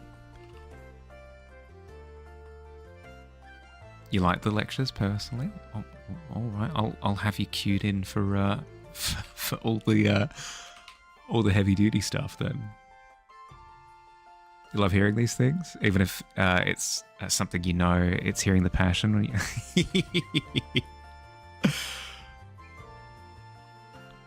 Just love it when you talk like a nerd, Marley. I'll keep it in mind then. I'll try to talk like a nerd more often. But yeah, having all the tentacles kind of out of alignment with each other means that I can, again, do cheatsy business and use that as a way of showing depth. So the tentacles further away are kind of obscured by lighting, atmosphere, that sort of thing. They're lighter. Tentacles further up, or not as well lit. If anything, they're obscuring light. So as they're obscuring light, they're going to look darker, and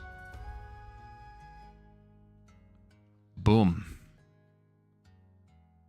Oh yeah, that's the good laggy stuff. You love to see it.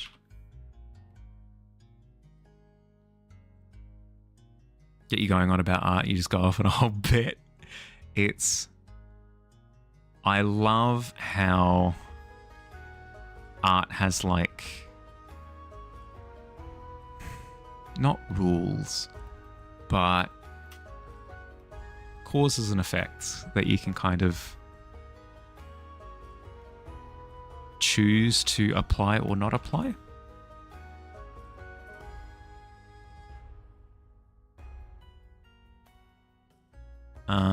It gets me really excited because it feels like it's a, how to say, it's almost like you're looking at the sheet music.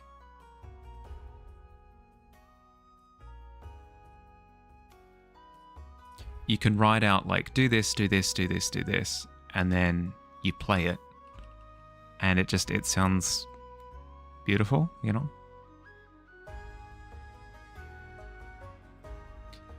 Now look at that. So you've got dark tentacle in the foreground, slightly lighter tentacle in the middle ground, and then brighter tentacles still in the background. And it creates beautiful depth. Beautiful. And then the next degree of technicality is you add a gradient to the tentacles, and then it doesn't feel like they're on a flat plane. It feels like they're falling further back into the distance. So if I add a darker bit down here, and then it gets brighter towards the end of the tentacle. Look at that. It feels like it's drifting into the distance even more. And then you can do counter to that. You can be like, I'm going to be light down there, and then I'm going to darken up here. And then it feels like that bit of the tentacle is like swaying towards the camera a little bit more. It's so much fun. It's so much fun. And I can do the same thing towards the bottom of this tentacle, so that it feels like it's rearing up a little bit more. It just sings. It just sings.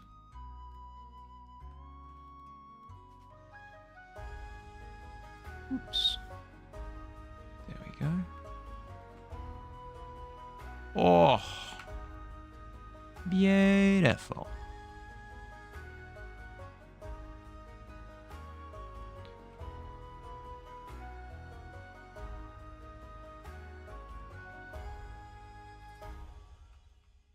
depth is a wonderful thing. A wonderful thing indeed.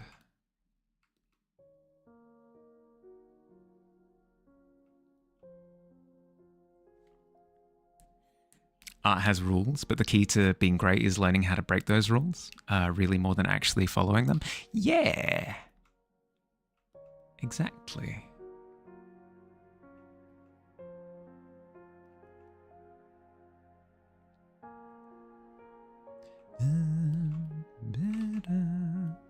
Along the same lines, some of my favorite music is music that intentionally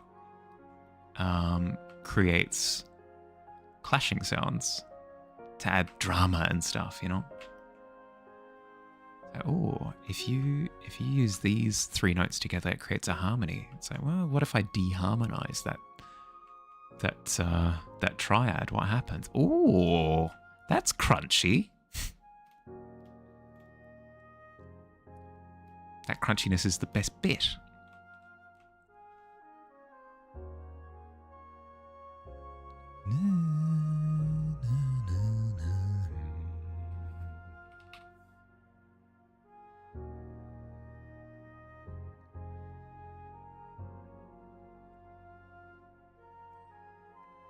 You love to see it. See, this is why I hate this is why I hate line work the most, is because you don't get any of this. You don't get any of this feeling of like, oh, wow, wow, wowzers. I mean, you do when you're good, but I'm not, so I don't.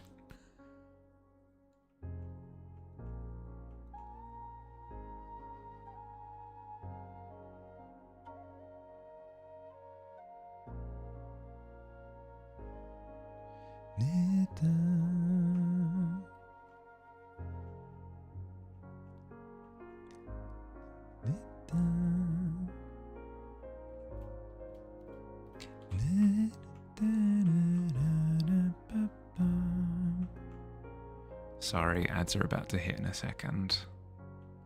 I do multi-stream on YouTube though, so if you did want to duck over for a second, in theory you can dodge the ads. I can't promise because YouTube might decide to run ads at that time, but it is an option. It is a free option.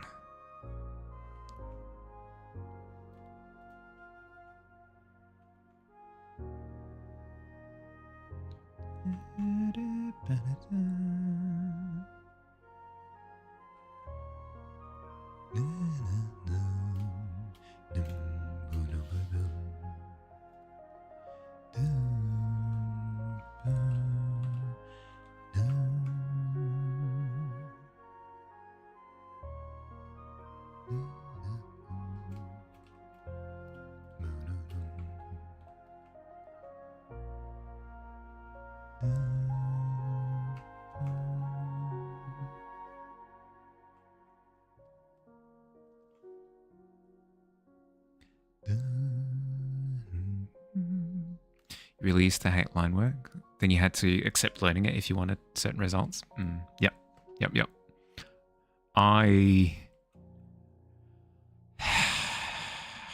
As much as I hate to admit it, we'll also have to learn it at some point.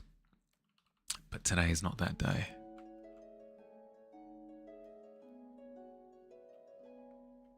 Today is not that day.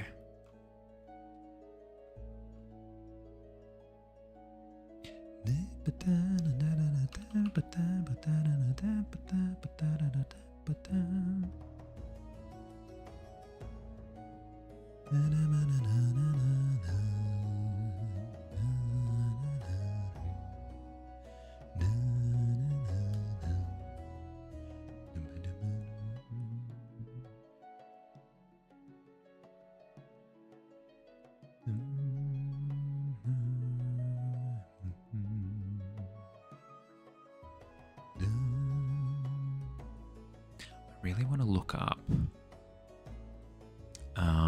footage of a cannon firing, because I would love to specifically capture that moment where the gunpowder ignites and you've got the smoke from the cannonball firing out, but it's also laced with fire. That's an effect that I'd love to capture.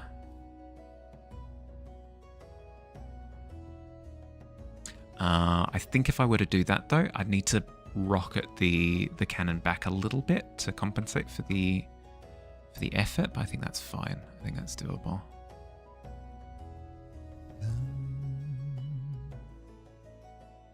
Welcome back. Did we get any spicy ads?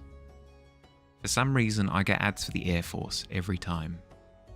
I don't play any piloting, like I don't play pilot simulator, flying simulator, whatever. I don't play any like Starship games or anything like that. I don't know. I don't know what it is. But Air Force is for me, apparently, as I keep being told.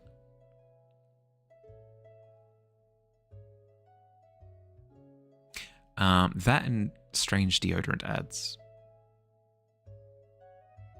Twitch has a very flattering look of me, apparently.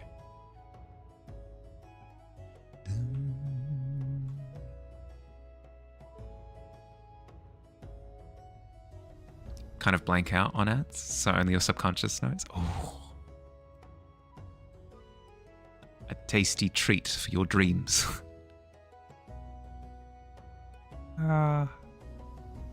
Such peaceful rest I have tonight. I wonder what I will dream of.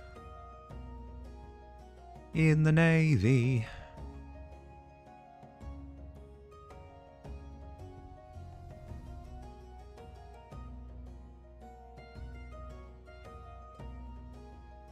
Okay, I'll need to start thinking of secondary light sources.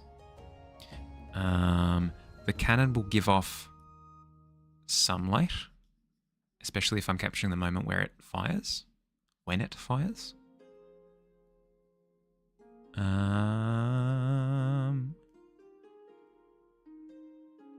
But I could also have some of them carrying torches, or there being torches present.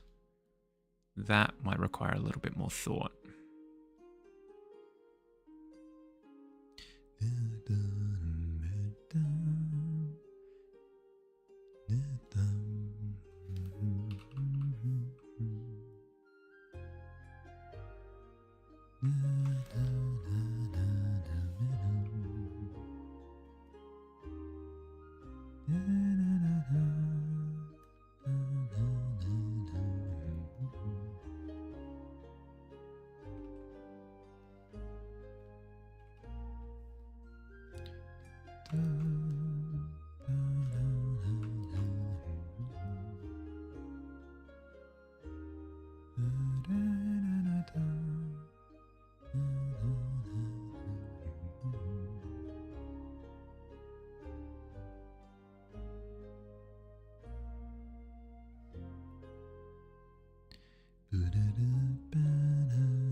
I'll most likely have a bit of armor on some of these here individuals, which will be an indirect source of light again, like almost a tertiary source of light because of all the, I don't know, anything shiny metal, and it essentially becomes a torch. It's weird. It's heckin' weird.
Okay. Now, fun bit. We have a strong source of light back here. What does that mean? This tentacle is blocking it. What does that mean? It means this tentacle is creating a shadow. So we're going to have a shadow across this section of wall, which will, be so much fun. Always love watching people work in grayscale. Like, you can do it to an extent, but you like diving into colors too much because you're impatient. I'm trying to practice not doing that at the moment, specifically. It's too tempting. It's always too tempting. I love my colors. I love my colors too much.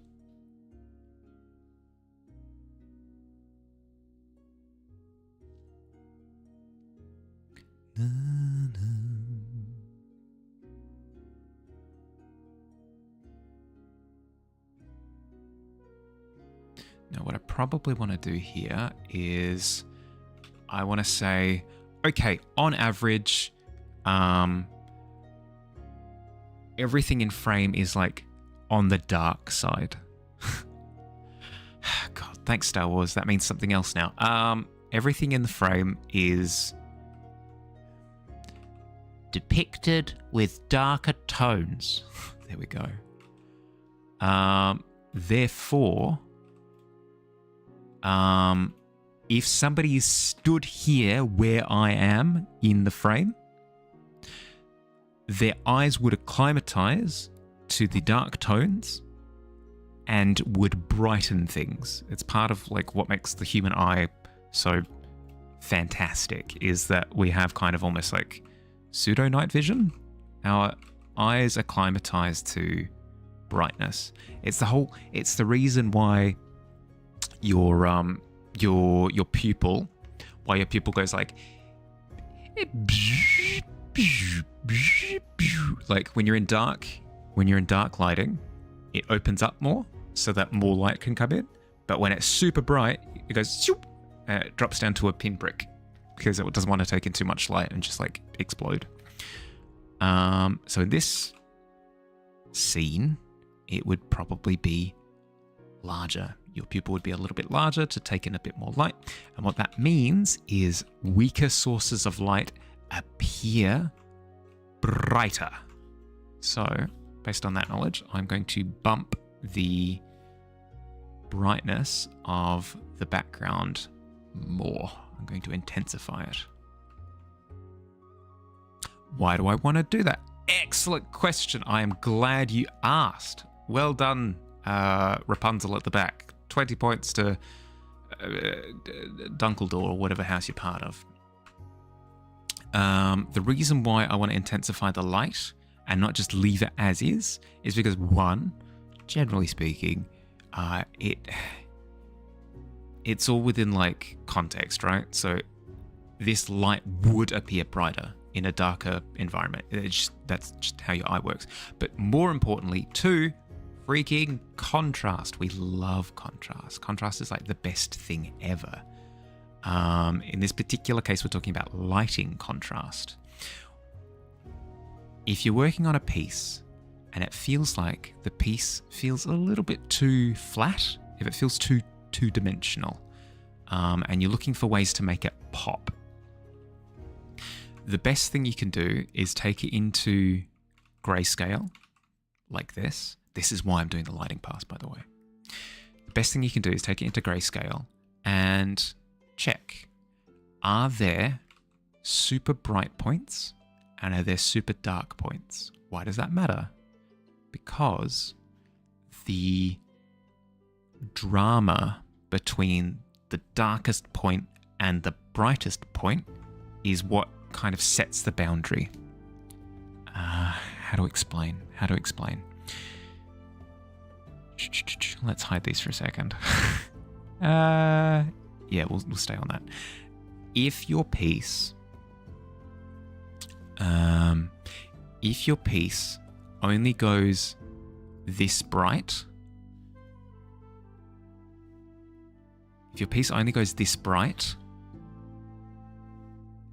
and this dark, that's the greatest amount of tension that you can create. The biggest amount of distance you can create between like the heaviest bit and the lightest bit is that distance. That's the biggest distance you can create, is between those 2 points. If instead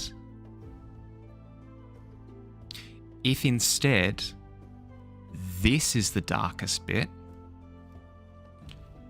and this is the brightest bit, oh my goodness, do you have potential with your piece? You've got these tones, you've got these tones, even though they're visible because of the cap, don't worry about it, because it's on a grey background, whatever. 12 is not bad, Ghost. 12 is not bad. Welcome, how you going? You've got these tones all the way. You'll get my point. You've got my point. You've got my point already. But, you know, making the full image is fun. All the way. 12 is not bad. I repeat myself. How perfectly slightly above average. All the way to here. Oh my goodness. Look at that. Look at... I do. All the way. Look at that. Compare these. You've got number 1 and you've got number 2. This is the biggest amount of distance between elements that you can have in one. This is the amount of distance between elements you can have in image 2. So that means your brightest brights, so like the sun, are blinding. The shadows in the alleyway, absolutely haunting. The rat scampering, it's faint, but there is a difference. There is a difference between the darkest shadow and the darkness of the rat scampering in the alleyway. And then you have like people outside having fun, enjoying themselves. There's so much nuance, there's so much variety, and it really gives like complexity and depth to your images. Whereas with here, okay, you've got your shadowy alleyway, you've got your sun, you've got like people, you got your rat. These two images are exactly the same, only difference being the depth of tone. The amount of tone variety does so much. It does so much. That's why I go through the grayscale process, is because If I don't, I run the risk of unintentionally doing this. Ugh, laggy's all heck, shouldn't use a brush that big. I run the risk of doing this without thinking about it. Whereas if I'm working in grey tones to begin with, I start here. I don't have to apply colour to this and then realise, oh crap, I haven't added the depth that I need. Fix, band-aid, work, render, try and like work to here. If I start in grey tone, I can very quickly work to here, and then I'm applying colour to this. I'm applying colour to this. This already has all of the depth and splendour that I need. I have the joy of adding colour to it.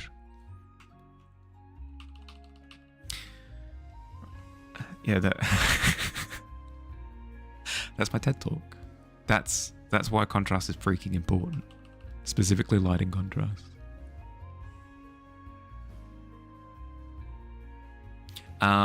Color contrast, shape contrast, that can wait. We can go over that again later. For now, lighting contrast is freaking important. Very helpful. It is. It's super helpful. How you going, Ghost? How's your day been?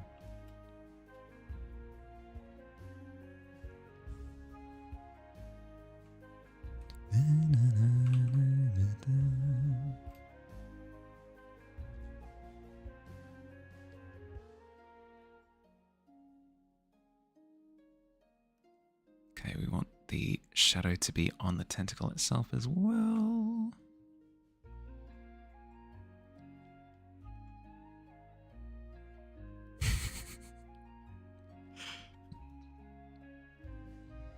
Just trying to go from getting excited about art stuff to go back to nonchalant again. It's tough. We'll get there.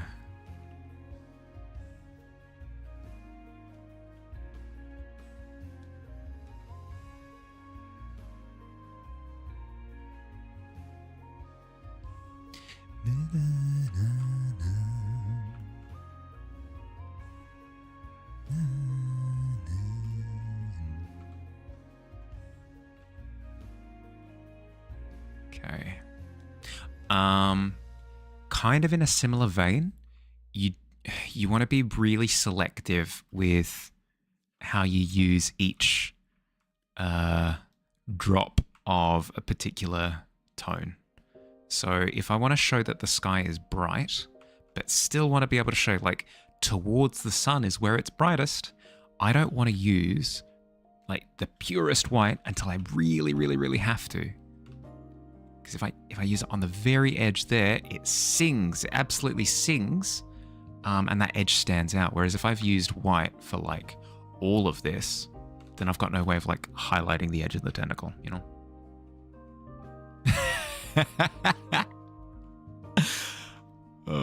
How could I have forgotten my moniker? Thank you for reminding me, Katie. Very unhelpful if you like being unhelped. Well, there you go. No, I'll stress this again.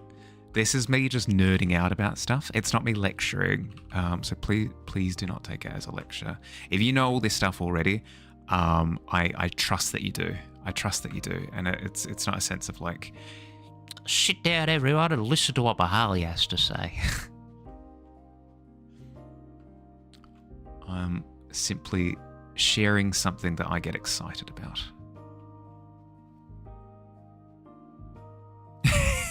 Yeah, I guess. It's a weird. I said it before. I'll say it again. It's a weird thought because I'm still very much so still learning. So it's strange to hear it put as teaching, but I guess it is. I guess.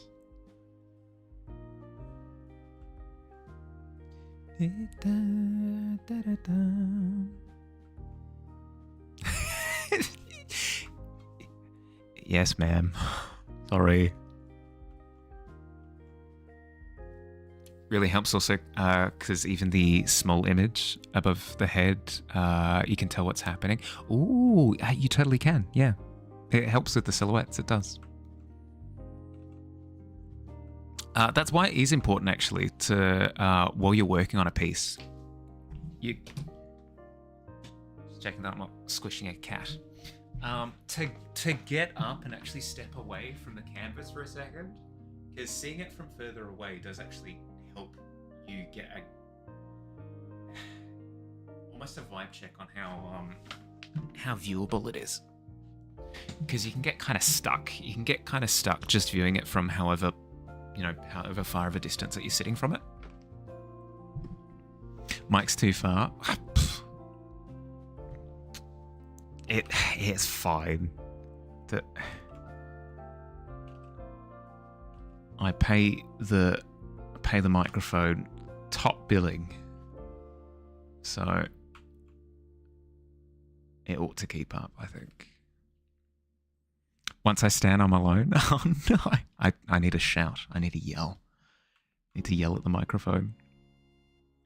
I was essentially saying that it's important to occasionally get up from your workstation and kind of view the image from further away.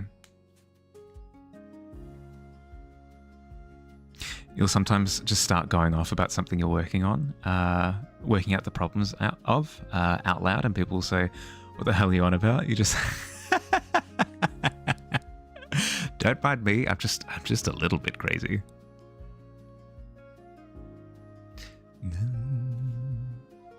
Art is learned from other artists, like little trading secrets we make back in back alley deals. Like we're being sneaky about something, but you can see. Hey Douglas, you got the stuff? Yeah, got the good stuff right here. Oh.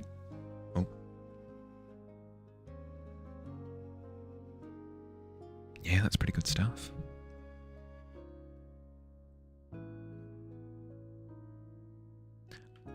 I see you've gotten me a little package of shape language. Ooh, that's nice.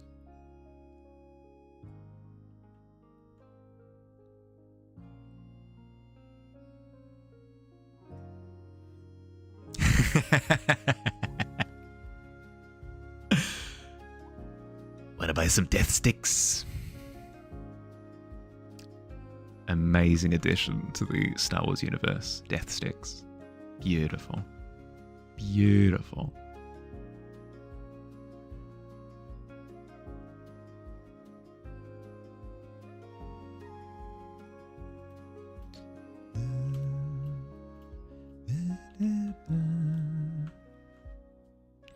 Now is where things get a little bit complicated. This here octopus is not just a building, it's a weird jelly thing. Therefore, light kind of does strange things. So, hop on board the confusing train as I try and figure this out.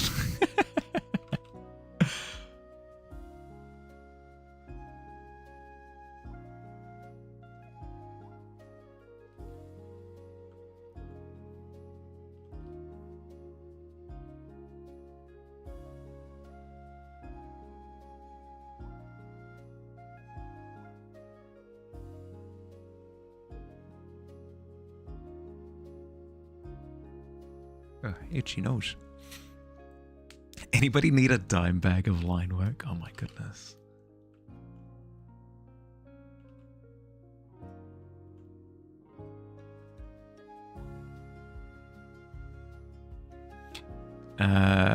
Maybe you went too hard with your trinket bracelets for Critical Role. You made 86?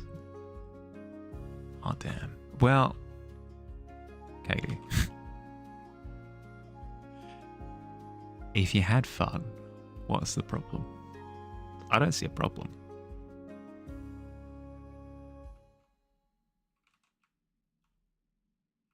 $86 is a lot, though. 86 is a lot.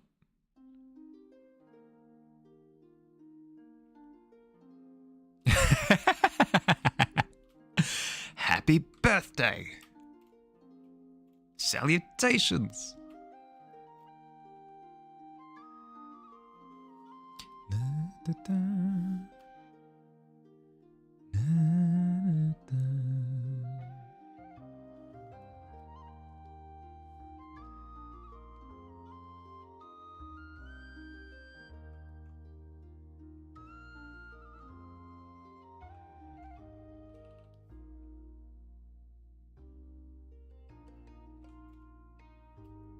Oh, that's fun.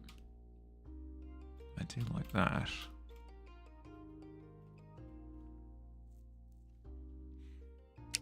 Throw them like Mardi Gras beads. Oh my goodness, yes. Oh, you could kind of like graft them together into one giant bracelet and just kind of like throw them over people's necks.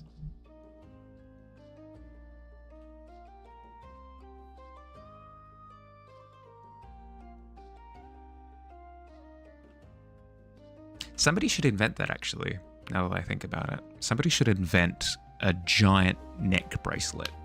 You know, you could hang things, like, at the end, around the neck. Like, yeah,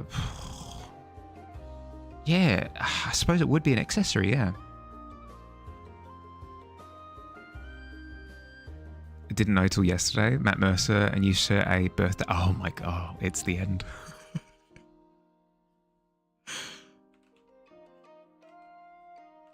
I'm pretty sure I share a birthday with Arnold Schwarzenegger. Speaking of celebrity birthdays, it's pretty cool when you do realize that they line up.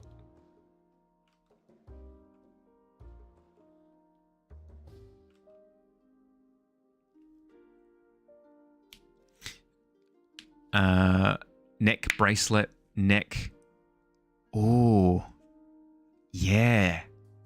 A neck lacelet. Yeah. No, I do like the sound of that.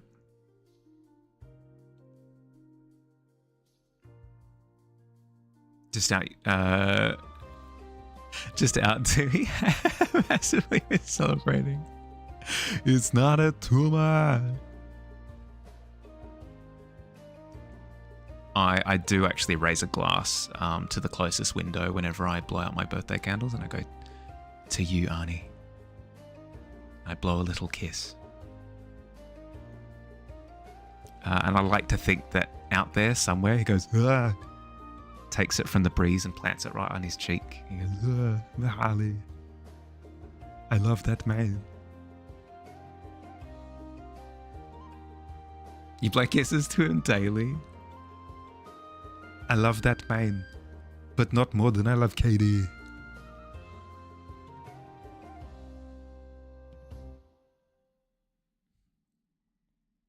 Should end my streams with I'll be back. We know, Barley, we know. You say it every time. Stop. I'll never stop. I'll never stop. You can't. You can't stop me. It's impossible.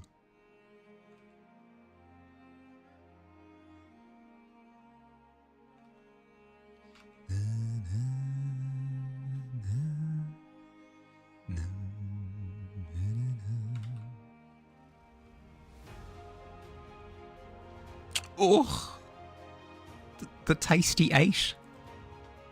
Speaking of which, have you ate anything yet today, Dust?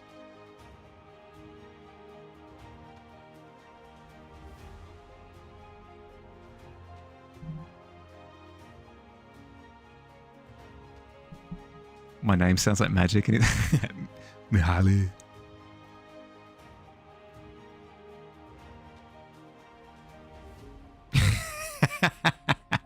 No, do not. I cut to the action cam to show me cringing. It requires no positive reinforcement. None whatsoever. If anything, it would piss me off.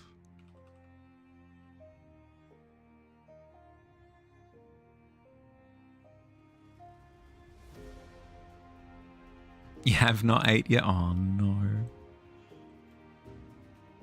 In due time, in due time.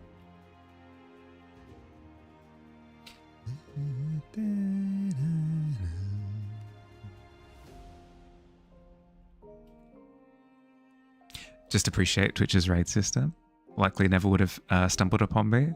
You already... Thank you. In the same way that... Oh, freaking ads! Can we all just... You know what? I'll type that out. Can we all just appreciate Twitch's ad system?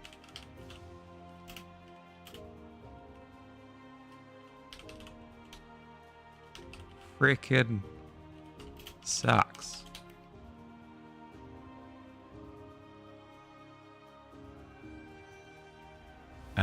Won't be long, but wanted to pop in. Good to see you, bud. Good to see you. Hope you're feeling well. Show off the Tavern. Oh, I should. They want you back in the Air Force again? Ah, heck yeah, yes. You love to see it. What was I just working on? Yeah, that's right. I did want this section of the tentacle to be darker.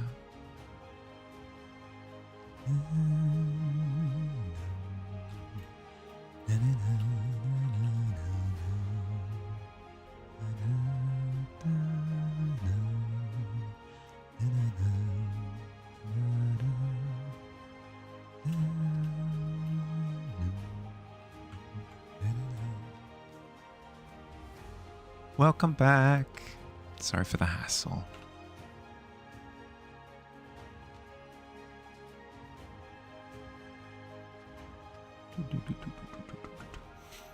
Katie does bring up a good point. I should show you around. I should. I need to be careful. Stream might crash for whatever reason when I do certain things, but it's probably fine.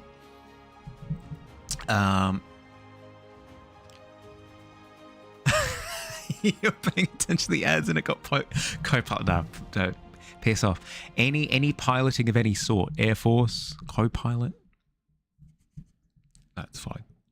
It's fine. So we're currently in like the main room, the main hall where all the tables are and stuff. If we head over here, find ourselves at the bar. This is where, help yourself to any drinks that might catch your fancy. Some of the local tavern patrons have sort of carved different symbols around. It's fine. I don't mind a wee bit of vandalism. Then if you look over there, we've got the bounty board where oh, my water bottle's over there. We've got the bounty board. This is where I like to air my grievances. So if anything comes up that really rustles my jimmies, I'll be here slapping the bounty board and having a big whinge about it. That's mostly it. And then you've got the pit as well, obviously, where everybody goes to think about what they've done if they roll particularly poorly. Cheers, by the way.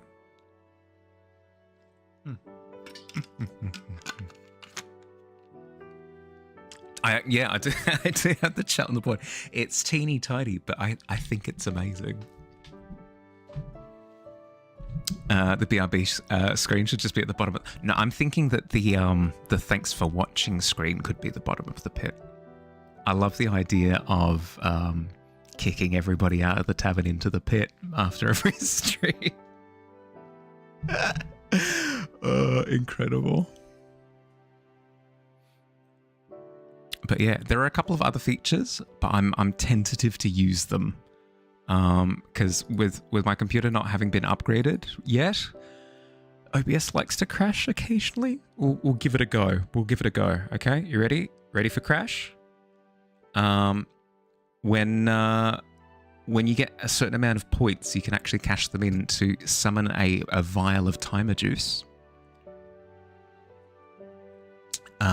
And that gives me 5 minutes to complete your request before the timer juice depletes.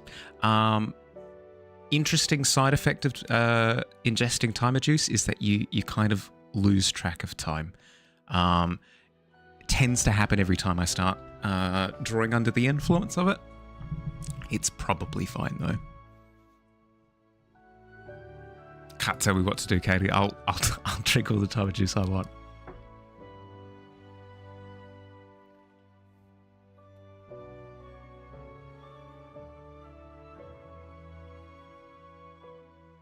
But yeah, that's more or less the layout. There are a couple of secrets here and there, but that's for me to know about and for you to find out.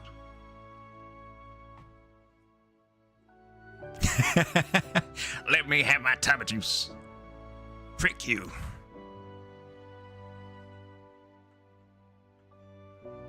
I'm not drunk.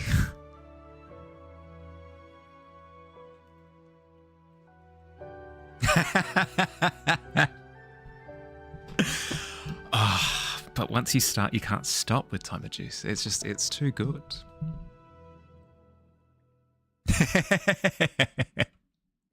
I should actually come up with an actual concoction and call it timer juice.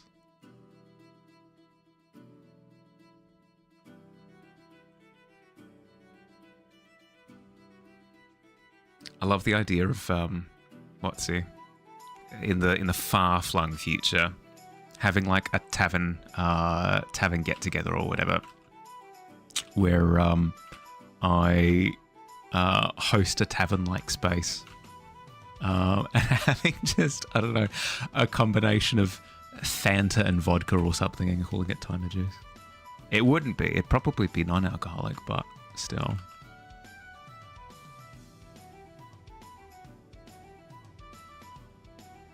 Ten drinks in, it's fine. I'm feeling nothing. It's pretty organic. Yeah, that's the fun thing, is it kind of just develops over time in fun and interesting ways. The inspirational quotes from Gandhi in the Pit is one of my favorites.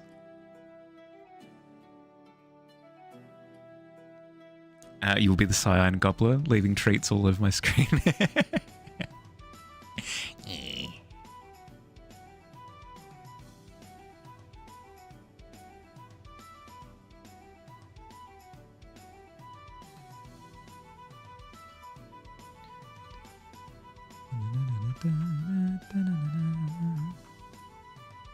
But yes, oh my god, wait. Before, can you just appreciate the Twitch's rated system? Like, you'd likely never would have stumbled upon me if, goodness, reading comprehension. Mahali, come on, you got this. Can we just appreciate Twitch's rate system? You likely would have ever found me, and you already love it here. Thank you, Chaotic. I appreciate it. It's a little bit weird because it feels almost like like fate, where you get found by people. It doesn't feel like discoverability goes up or anything. You just happenstance to stumble upon people. Words, it's tough. You just happenstantially stumble upon people, and it could be amazing. It could be like, oh my goodness, this is the best stream ever. Why did I not know? Fate hadn't said that you could find the stream yet. Sorry, not to imply that my stream is the best stream. You know what I mean. Like when I stumble across other people's streams and I'm like, oh my goodness, why did I never find this before?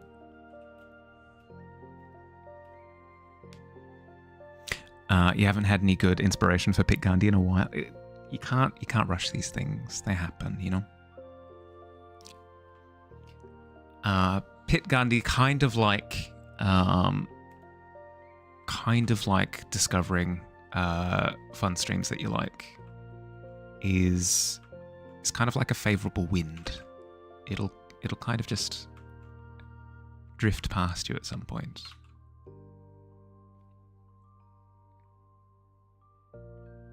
This is the first time you rated somebody random based on the thumbnail of the art you saw. Wait. You saw my awful, oh my God, you saw my awful line work and you're like, this please. No. Oh, I forgot. I suppose that is right. That would be people's first impressions. When I start a new image, it's like, oh, Bahali, oh, he's awful at line work, isn't he? Correct, I am. Kraken, yeah, true. No, that is a good point. The Kraken is a bit of a cutie. Usually raid into someone you know. Yeah, that's fair. I tend to have like a few go-tos. I'll occasionally reach out though. It feels, I don't know, maybe it's a me thing. It's probably a me thing. It feels weird sometimes rating somebody too often. Even if I really love their stuff, it feels almost like, I don't know, intrusive. But it's probably a me thing.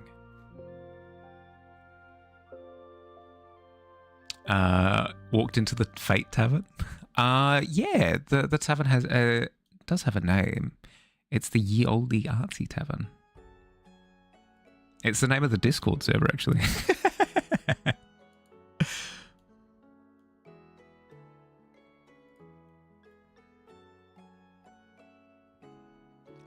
My line work is legendarily bad, legendarily awful. No, I'll have to go through a training arc at one point and just train it up. I know, because I am of the opinion that anybody can improve art in whatever respect that they want to. It's just a case of time and dedication. So in order to prove myself correct in my belief of that, I should probably improve my line art at some point, my line work.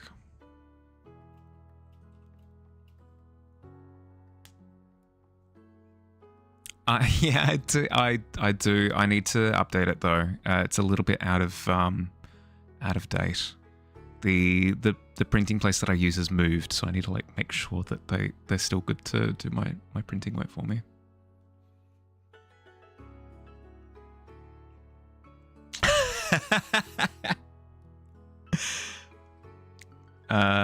Tend to be apart from a lot of gamer streams as well, so you don't get to raid artists and things either. Well, it's the opposite for me sometimes, where I don't realize how many fun gaming streams are out there until I'm raiding from like a Pokemon stream or something, and I just so happen to stumble upon them. I was going to say upon and across at the same time. Want one? You don't know if you want a Dragon Eye or Skellywood? Ooh, yeah, okay, I'll let you know. I do plan on running specials for them as well. It'll be part of the update. The plan is to run like seasonal deals. So once in first quarter, once in second quarter, once in third quarter, once in fourth quarter. And I should be more active about it on the Discord as well. Be like, hey guys, if you are interested, I'm running a sale at the moment. I should do it. I know. I'm just. It's the thing that I struggle with the most is self-advertisement stuff. It feels weird. It feels weird to be like, look at me.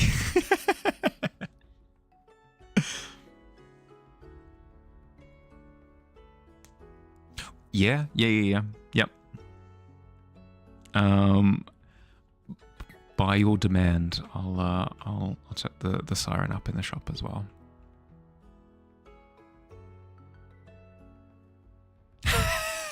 No, don't put it like that, Dust.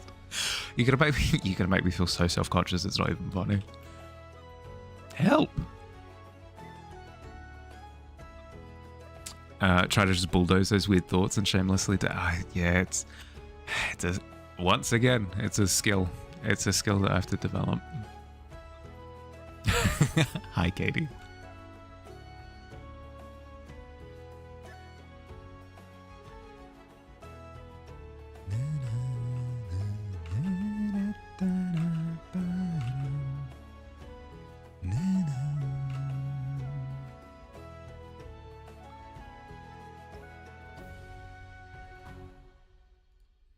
Okay, we're getting there. We're getting to that feeling of impact. I feel as though there's going to be a bit of glow on the back of this tentacle here, which should help separate it from the body a little bit more as well, which will be fun. Yeah, look at this. Really sort of preparing for that strike, isn't it? Ah, great. Then this tentacle on the right will clean up in time. I think I'll sort out this tentacle on the right with the rendering process. I'm pretty happy with the discoveries I've made in the grayscale point of development. Gonna go 8 now. See you later. Bye, Dust. Enjoy 8ing. Have fun. Think of it as an art skill. Like you can find ways to do it. Making dumb jokes, making own posters or banners, probably ways you'd never even think of trying. Yeah. Definitely one of those things where I'd need to find the fun in it, I think.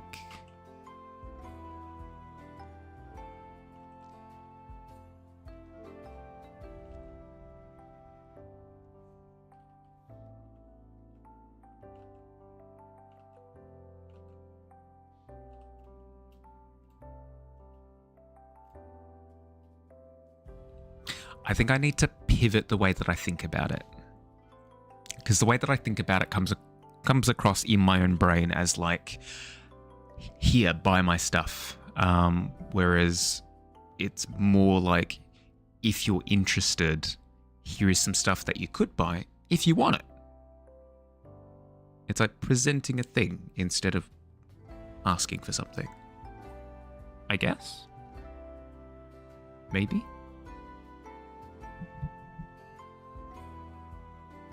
Checked out the brushes yet? No, I've spent the majority of my time just getting comfortable with CSP. Once I'm comfortable in my application of it, in my application of like the brushes that I currently have, I'll start to branch out a little bit more. It's true. Can't stop me from begging always, apparently.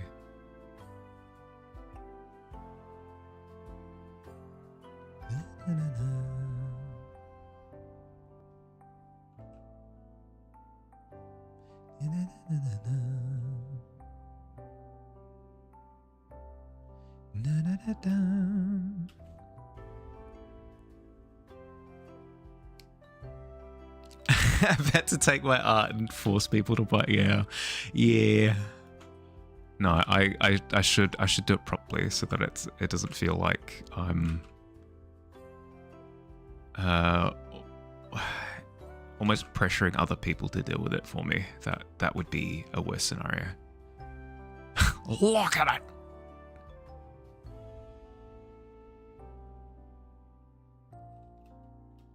Okay, I'm relatively happy with that. I've at least got a grayscale mapping to return to, if need be. I've got a starting point. So, I'm excited. I get to do the fun bit now. Sky. That's what I that's what I fear. That's what I fear, is that my complacency leads to other people feeling like they need to pick up my slack. Like that, no. So rude. How's this? Pinky swear. pinky swear, Katie, I promise. Once I go through and I update my shop properly, I promise, swears it, that I'll make the link readily available. Outsource my bully, yeah, exactly. Word of mouth is not the only best, not only the best advert, it's but it's also free. True. And also entirely powered by Katie, apparently. I have a one-person army, and her name is Katie. Okay.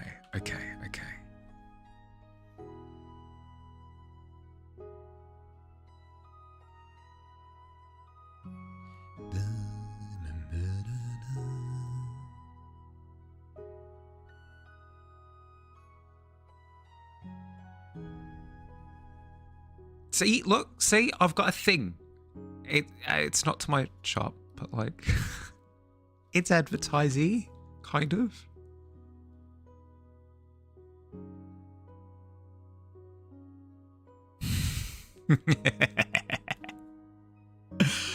Hello, Seafort. Have you seen Mahali's art? Oh, dear God. Boom, boom, boom. Crash, bang. Destruction. Look at it.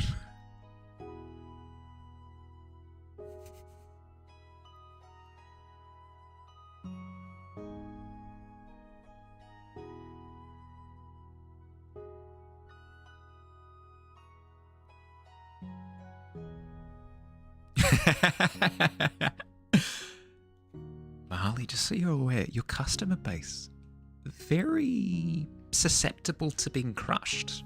Just thought you ought to know. Thanks. How do you know that?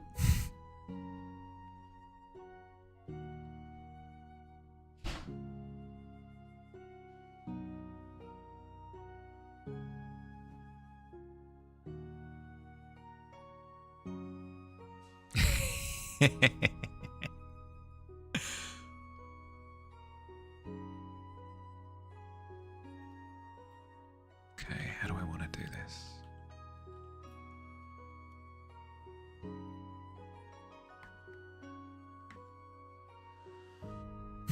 It's going to be quite dark down the bottom. Have it head up into light, I guess, and that, yeah, okay. No permadeath here, true. Little bit of reincarnation, fine, absolutely fine. Revivify, frick you. That's always the most dastardly moment, is when the players kill the big bad, then cast Revivify, then do it again.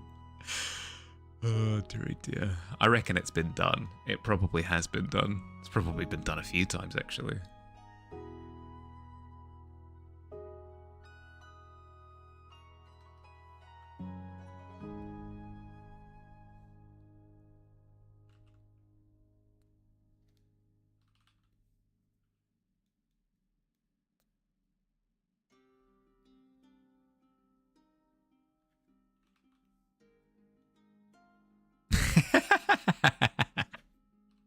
You're welcome.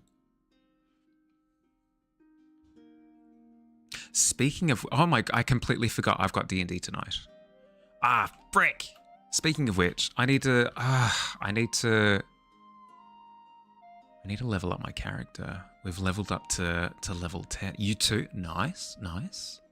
We've leveled up to level 10, and for me, that's very exciting. Very exciting. Specifically because I'm a bard, which means level 10 is ding, ding, ding, ding. Yeah, you guessed it in one. Bardic Inspiration die are now D10. So good. Bard is your favorite class? Yeah, right? I've played Bard twice of my 5 times playing, I think. The first time was Spirit Bard, and that was fun. I played them more as like a like a seance ghost whisperer kind of character, and he used his instrument as a way of kind of detecting spirits. He'd like pluck a string and see if he could pick up some resonance type of deal. The second bard that I'm playing now, his name is Dave. He's an absolute cutie. Look at it. Oh my god. Oh. How about a kiss, Dave? No, he's not interested, unfortunately. But yeah, he's tons of fun. He's so much fun. More of a conventional bard, so has a ukulele that he plays as part of his thing. He's a College of Creation bard, so he creates these little motes, these little flower motes that hover around people's heads. When they use them, they explode in like all sorts of graphic ways, like flower violence. It's fantastic. I love creating a little bit of contrast, again is the word. I love creating a bit of contrast in my characters. So like my more evil characters, I enjoy giving them a little bit of a gooey center. And for sort of cutie pies like Dave, I enjoy giving them like unintentional, super violent, or like more sort of evil-y vibes, just to kind of keep things mushy, you know? Would best friend... Yeah, absolutely. Have a pact. Whoever dies, their new character has to be a bard. Ooh, I've got a similar pact with this group. Whoever dies has to make their character a goblin. Ah, so good. Doesn't have an accent, does he? No, he doesn't. It's just a sort of more chill, hippie vibe version of me. So he talks like this mostly. He sort of tries to get along with people. Probably my least accenty character.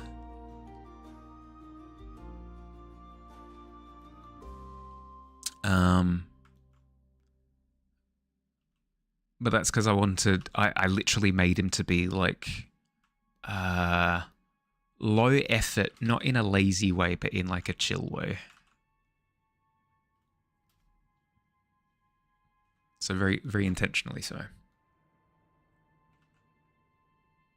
Don't think you've seen any previous characters? Ooh, I've got a few of them here.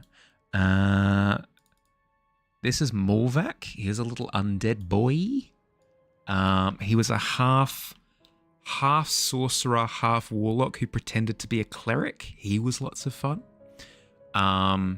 He had like a companion character similar to if you've played BioShock, like the little sister big daddy combo, where you've got like the teeny tiny character who's like pretty strong, and then you've got the big muscle character that pairs with them. He had like a sea dredged warforged character as his like partner in crime. So that was fun. That was very fun. Then we had Sir Tempest Leary at your service. He was an absolute scumbag. I loved him. He was a what's he? A mastermind rogue. Lots of fun to play. He would force people to have advantage on actions that he gave them assistance with from a distance. Absolute coward of a character. Pretended that he was royalty, was absolutely not. Ended up like carving off a slice of the pirate crew that he had joined, and turned them into his little ragtag group. It was beautiful. I think that's mostly it. There's one more that comes to mind, but I'm not sure what the character art for him is. But he was the other bard. Evil Fjord? Yeah. Yep. A dastardly fiend of a character, and I loved every second of it. He'd still do good, mostly. He would just make sure that the do-gooding also did good for Sir Tempest Leary.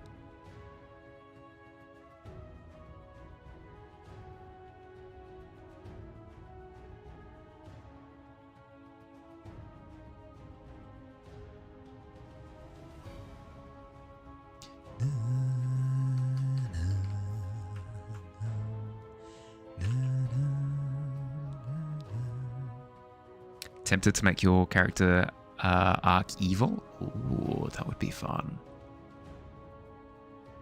Love a good corruption arc. It gets complicated for the DM though. It would get to a certain point where it doesn't make sense for your character to be part of the same party as the other party members, unless you do a good job of kind of tying your motivations together. Like, we don't morally agree with each other, but it makes sense for us to stay together, if that makes sense. Or you could do the classic keeping your motivations hidden type of deal. And letting them sort of eke out every now and again. Like, oh, we have a prisoner. Shall we murder them? I mean, let them go and not murder them? Oops.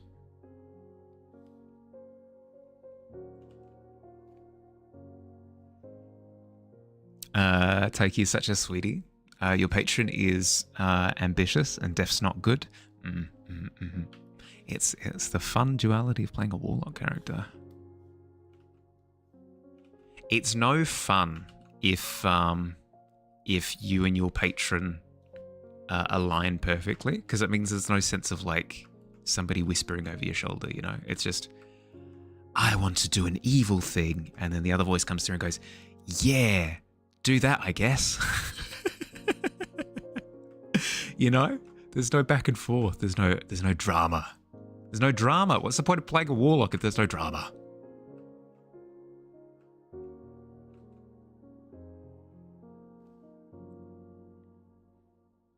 Just says yes to him and knows nothing about him.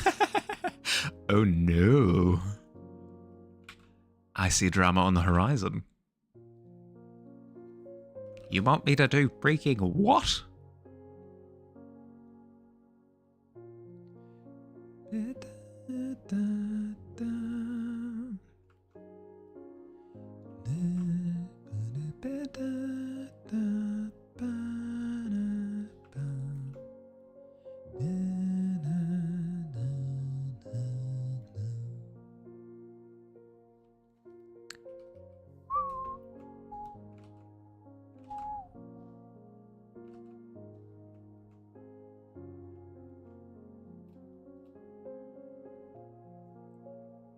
He's all sea and tentacle based. Ugh. This patron and Spot would get on like a barn on fire.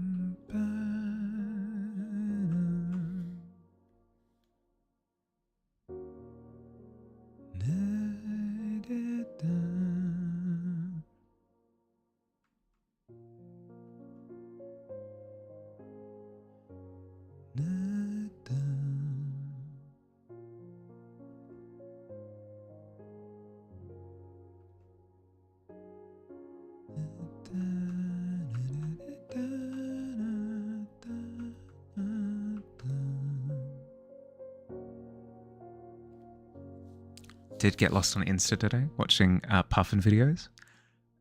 Maybe want to go to Island Cliffs just to see them jump up. They are very funny. They are very funny little things.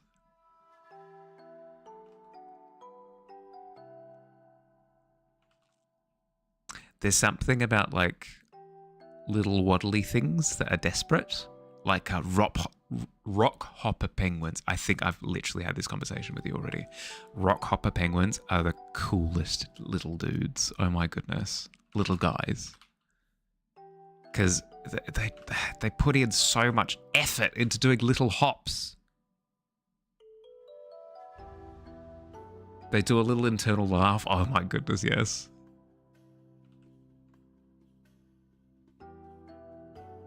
Please do. I don't reckon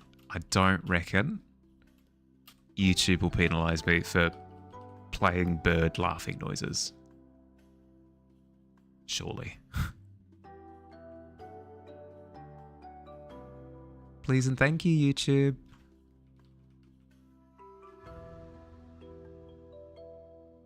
Immediately followed by ads.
Okay, I'm just going through now and trying to make sure that I've got a lovely gradient going on.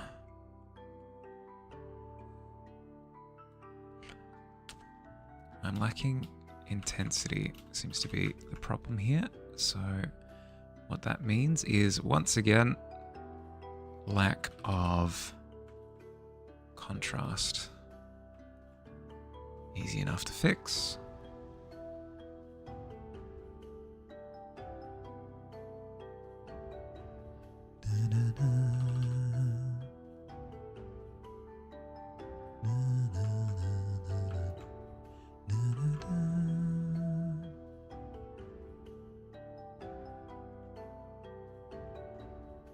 I'd like to keep the color erratic, full of energy.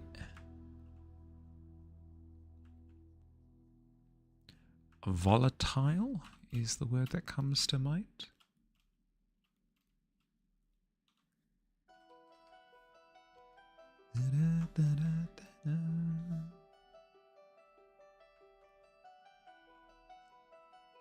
I'm going to add a bit more grey to, for lack of a better way of putting it, I'm going to desaturate. That's better. I'm going to desaturate the edges a little bit more. Bring the focus towards the center. What's the opposite of desaturating something? That's right, freaking saturating it.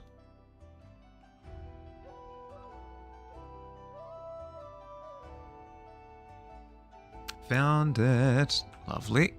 I'll check it out in a second.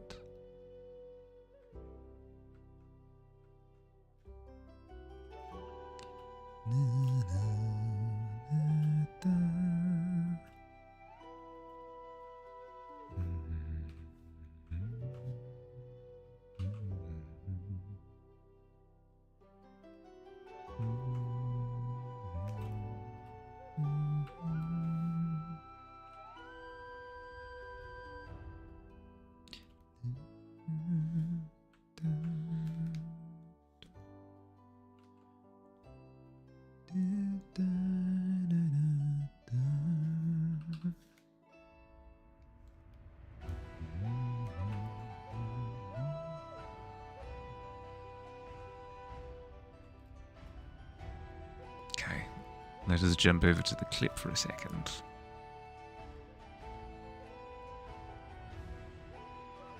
Few weeks since I posted about the puffins I saw on Skoma Island, and then I realised I didn't include their call. And my favourite thing about the way puffins communicate is when they sound like they just realised something, and then they have a little chuckle about whatever it is they realise, like, oh, listen to this.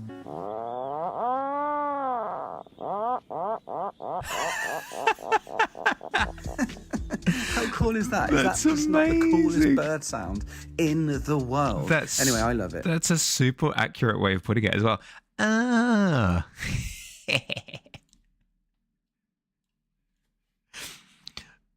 Like, you need to go see them. Yeah. Yeah. Yeah. I get what you mean.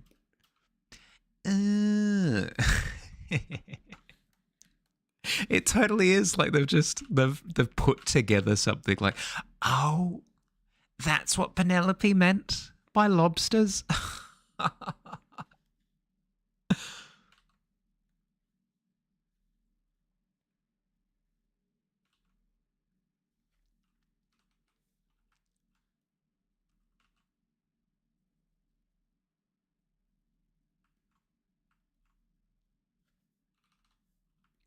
Beautiful.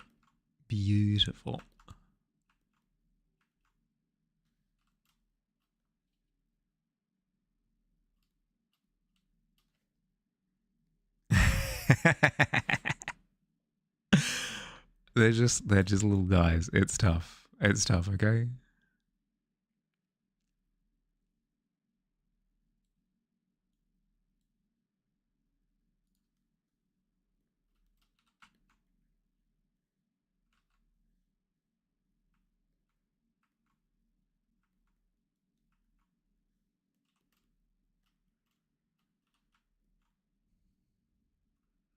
Okay, what did I learn? What did I learn from the grayscale?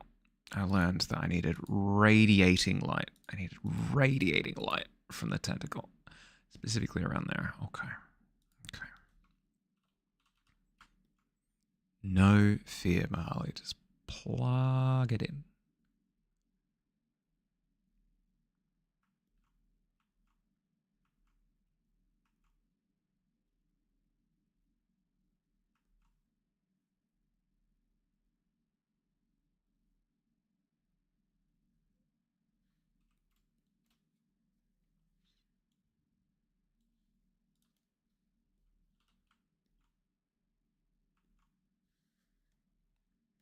Oh, music.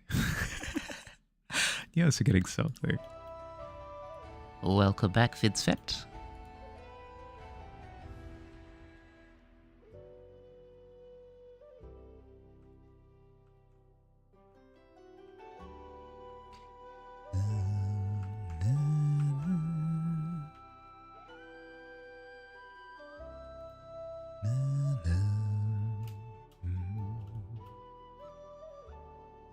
$14. It's not bad. That's a comfortable entrance into the tavern.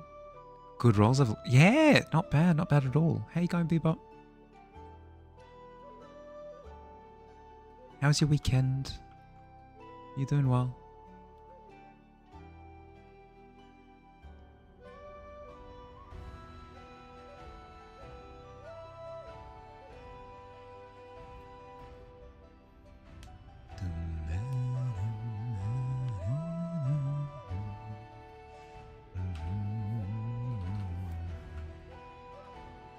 Okay, I need to conform the shaping of the glow to the direction of the sky, I think. Because if I have it conforming to the tentacle shape, it would feel, I don't know, too samey. It won't feel like the tentacle is like kind of bursting out of the sky in the way that I kind of want it to. So I'm going to have the streaks of light and color try to follow the horizon a bit better.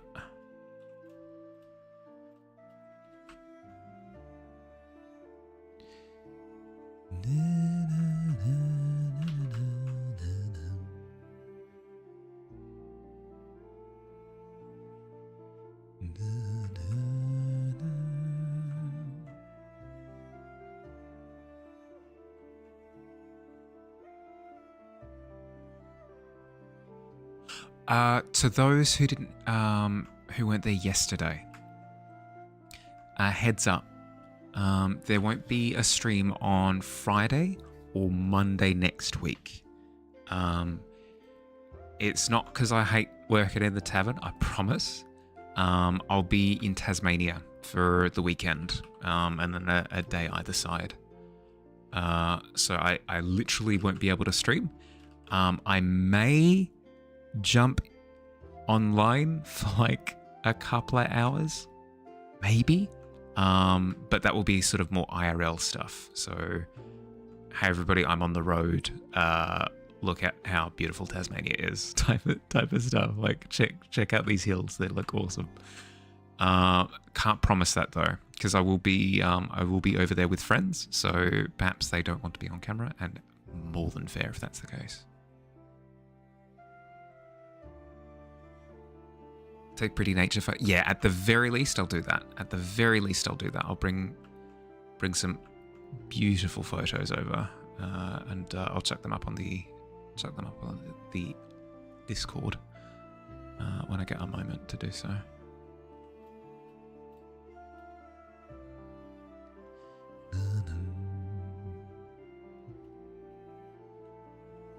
Sometimes I despise my other monitor. It doesn't do contrast very well. So where I'm looking at this, I'm going, oh yeah, that's looking good. I'll look over at the other monitor and it just looks washed out. Fills me with rage. Art rage.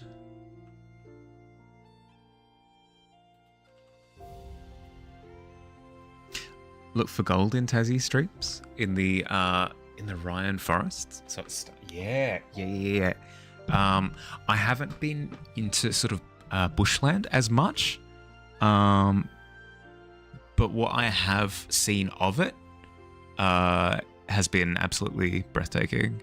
Like went through Launceston and through to Hobart. That drive is really stunning, and then Hobart itself is like really, really, really nice. There's a little bit of bush in Hobart, but not quite forest level. Considered moving to Tassie a few times. Yeah. I mean, clearly a couple of my friends agreed with you because they did end up moving to Tassie. Absolute stunning place.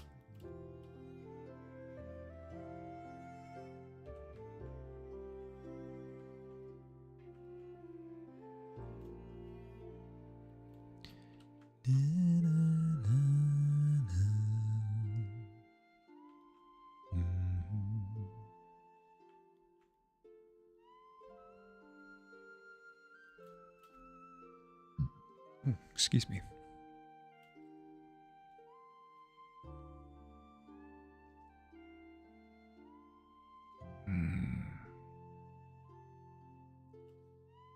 Maybe it's too much. Maybe it's too much to go bright up the top. What if I were to go ashen? It'd have almost like a more ominous feel, which I do like. And it creates almost like an interest bubble in the middle. Ooh. Ah.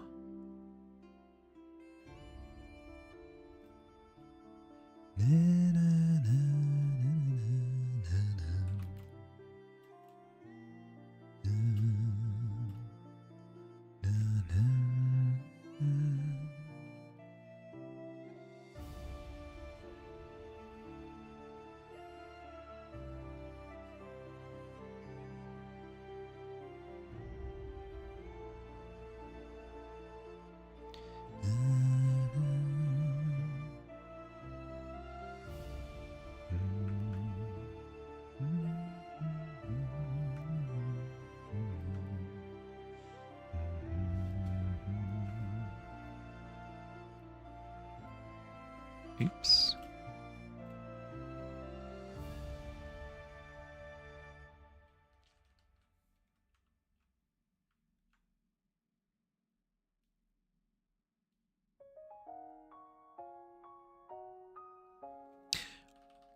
Yeah, okay. And then have it dark around the tentacle up the top, and it almost feels like a frame break. Yeah, okay, let's do that.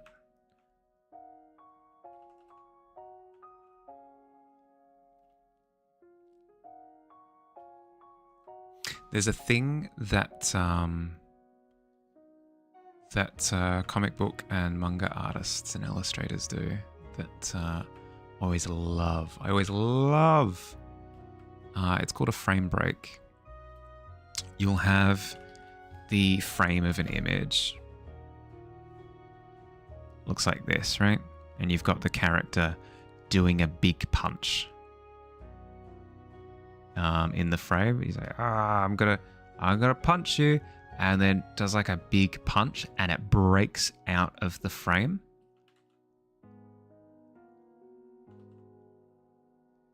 I love this. I love this so much. It does depth like nothing else.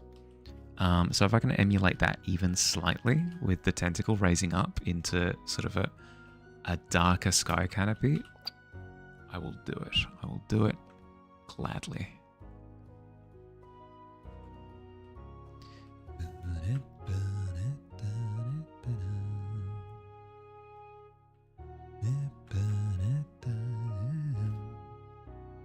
So much fun. You have a lot to learn, but those are the things you want to do.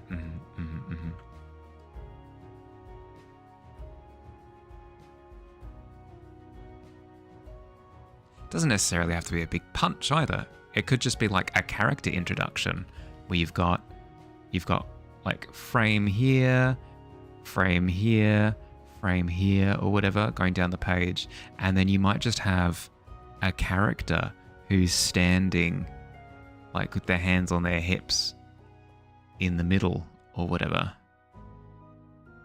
with a title card underneath their name, as characters are like, oh my goodness, oh wow, oh, it's that guy, oh my god, that guy's, they're the greatest person who ever did the thing. They're all like reacting to the person in the middle of the frame breaks are super weird and wonderful. I love when you mess with staging.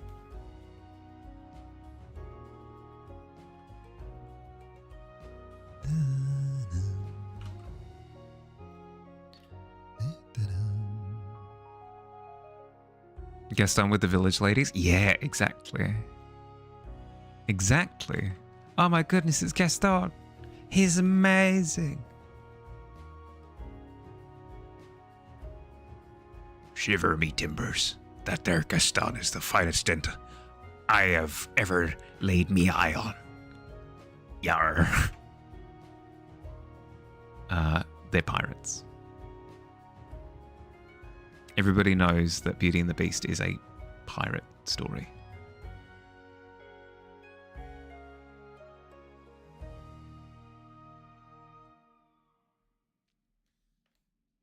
Paneling is a whole art form that you're really interested in learning how to really push the boundaries of. There are some really cool channels on YouTube that do breakdowns of it. Fascinating, absolutely fascinating. The reason why I bring up manga as well is because quite a few manga artists have kind of made it their life's work to master the art of flow using frames. Like Ichiro Oda, who's the author for One Piece, is world renowned for constructing a fight scene to where not only is it a case of like following what's going on, but like emphasizing weight behind a punch and stuff, where they'll have like small frame, large, huge frame, and it flows in the direction of where the punch is coming from. It's fascinating stuff. Been learning a lot of dialogue bubble tricks from Bad Ink Studio. Yep. Pirate fanfic.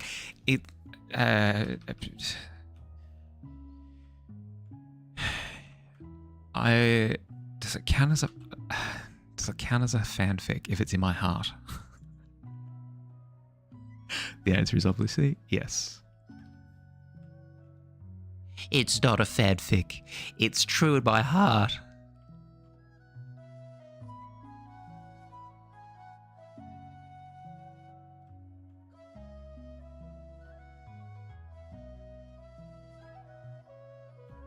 It's fan truth. Yes. That's what I'm saying. It's real to me.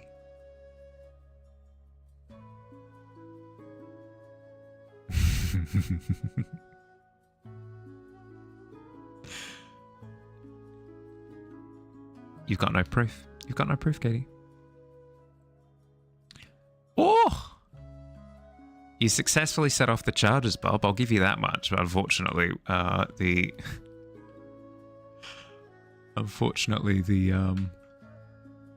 fortification charms around the place do hold. Good attempt, though. Good attempt. How you going, Bob? How was your weekend?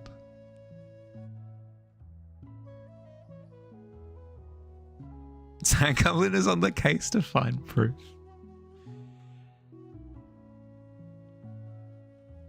On June 14th, Mahali, it says here that you made a post on WordPress. No, fanfic.net. WordPress is a website hosting service. It's not a website in and of itself. Wordsley? There's something there. You're in your new city. Boxes arrive tomorrow. Yes. Congratulations. Congratulations on the mostly successful move so far.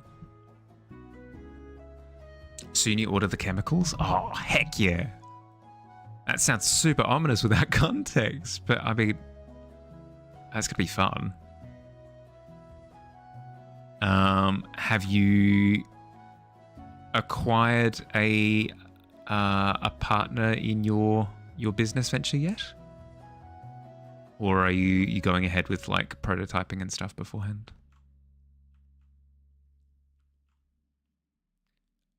It's for it's for a type of plastic. It's not. No, sorry, I made it sound way more ominous than it actually is.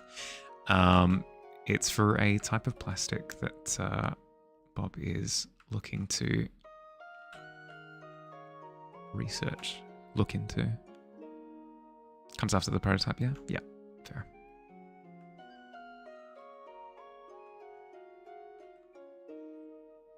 Please tell me that you're getting safety equipment as well. Mm-hmm. If you say so. I do say so. I swear it.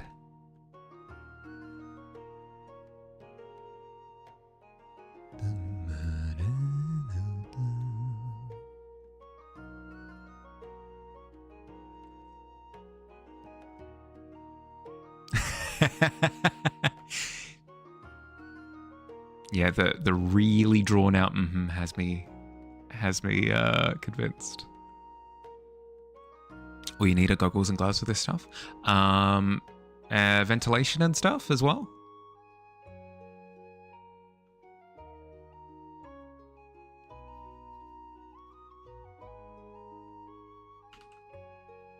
Sorry, not to like chase you up, but I'm worried. It's like, it's full on. No fumes? Okay.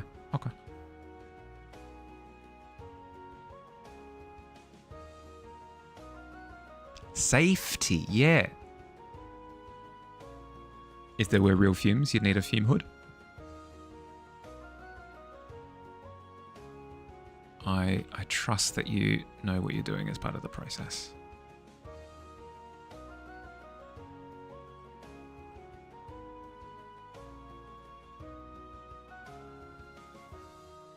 You're not about to DIY that stuff? Yeah. A glorious night of revelry indeed. A glorious night of revelry indeed. Good morning, ghost. Maybe? Good morning and good night. Kind of. Huzzah! Ooh, not bad. It's 2 a.m. Yeah, okay, well, technically both then.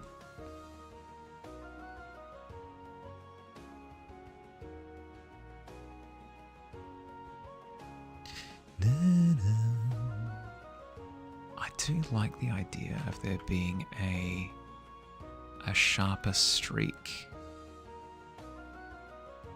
of cloud sky through like that. I also need to rotate the sky a little bit because I didn't adhere to the angle. The Dutch angle.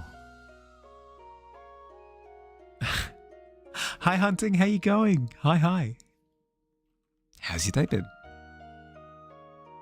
How long till my session starts? D&D starts at, I want to say either 8 or 8:30 my time, so like a good 3 hours. I am. I have dinned later tonight. I need to level up my character. I haven't done it yet. Our DM gave us plenty of time, and I haven't had the time to do it. I'm excited. I get to... Is it Magical Secrets, I think, Bard has at level 10? So many decisions to make. I get to choose a couple of spells from other classes and turn them into Bard spells. Ooh. Lot of power in that. A lot of power in that. Not that I'm necessarily a power gamer, but something to consider. About to get off and averted your gaze. Imagine you're surprised to see the tavern still abuzz with patrons and merrymaking. Yeah. So I do have D&D later, but it's well later. I still have a bit less than half an hour to go for stream. Thank you. Do you play at all, Hunting?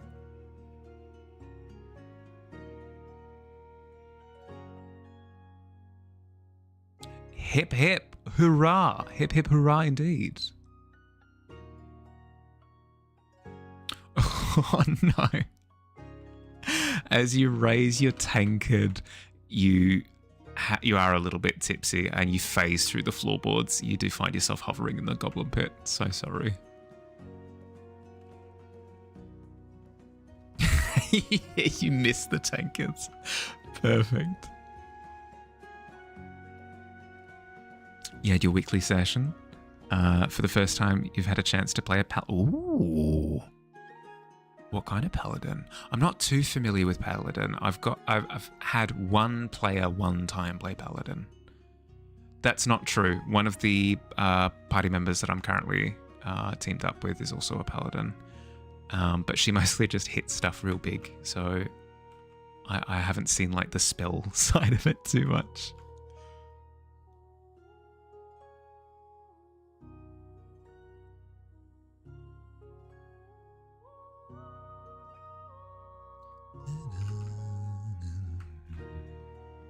Paladin is cracked, mostly for hitting stuff real big. Yeah, but I've heard that. That's like the meme. But then I also look at Paladin and it's like, you're a half caster. Here's like all of the cleric spells that you get access to. Let me just snooze ads for a second. I think that's the last snooze that I have access to. Ooh, we'll see in a sec. I'll snooze ads for just a little bit because we're in the middle of talking, Twitch. Literally in the middle of talking. High level Pally can make use of spells, but for 5 and below, you just hit real big. Okay. Is it mostly utility stuff before then?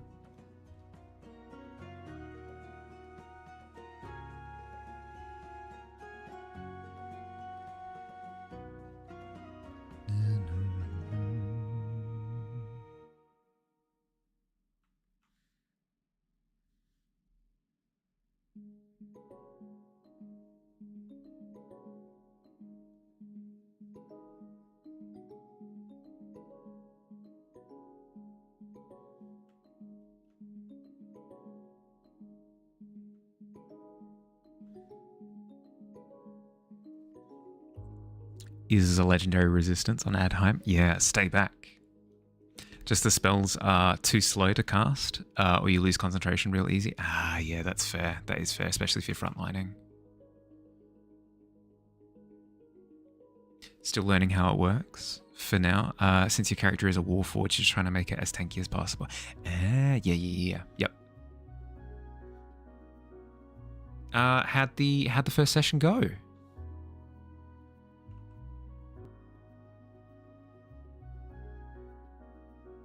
I mean, only so much can happen in one session, but Divine Smites are the most of the spell slots. Ah, of course. Wait, was that recent? Was that with the 24 rule set that made it so that Divine Smites actually count as a spell slot charge?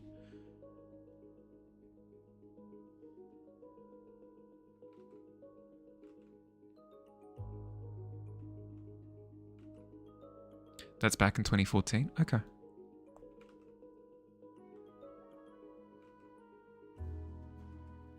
Because I do remember that for Ranger... No, Hunter's Mark was... It was the opposite? Hunter's Mark was made its own thing, I think? God, all of the changes are so confusing. I just haven't looked into it enough.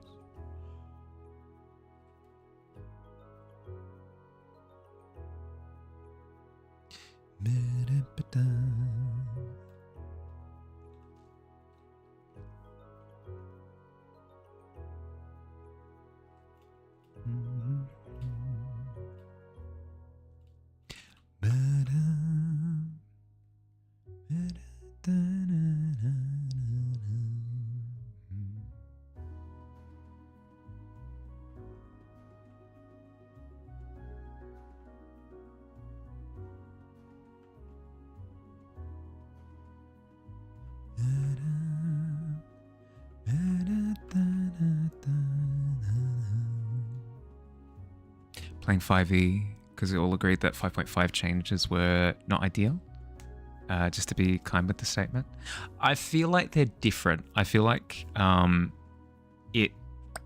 it's better for some people, not for others. I think that's fine.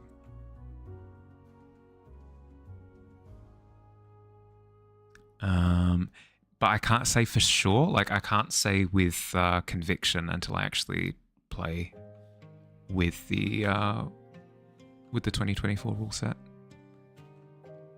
Of which I've been trying to for a little while now, but finding the time to build up a game is tough.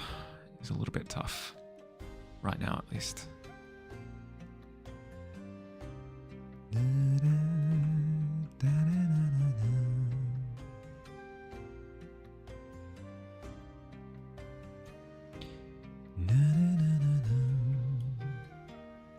Love the Rogue Paladin combo. Liam had in Critical Role. Pumping Sneak Attack and Divine Smite into an enemy is big numbers. Yeah, that would be. How would that work stats-wise? Do you just take a couple of levels in Rogue and not worry about your dex value?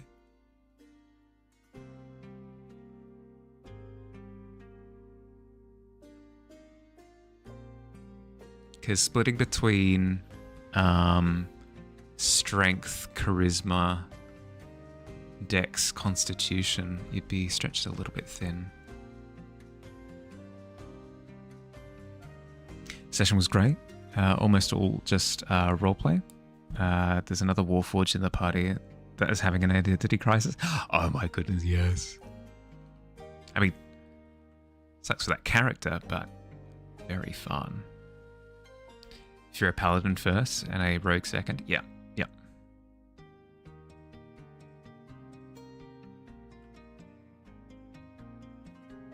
It was a rogue first paladin set. Oh. Okay.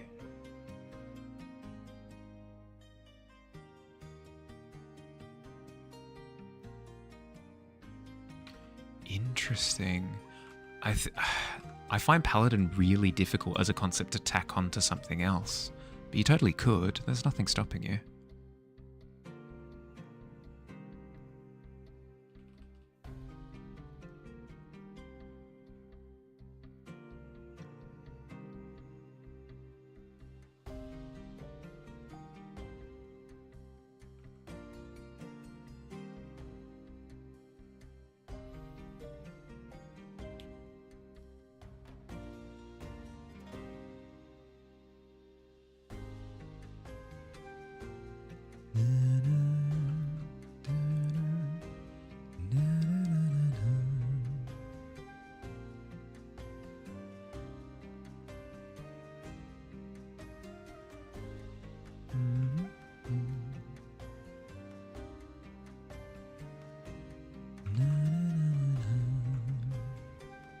Yeah, that's fair. Makes sense. Just use Dex as your your damage stat, and you're bringing Paladin on board for the smite aspect. Smiting, I don't think has anything to do with. If anything, it would be your charisma, maybe. I'm not sure. I would have to look into Paladin mechanics.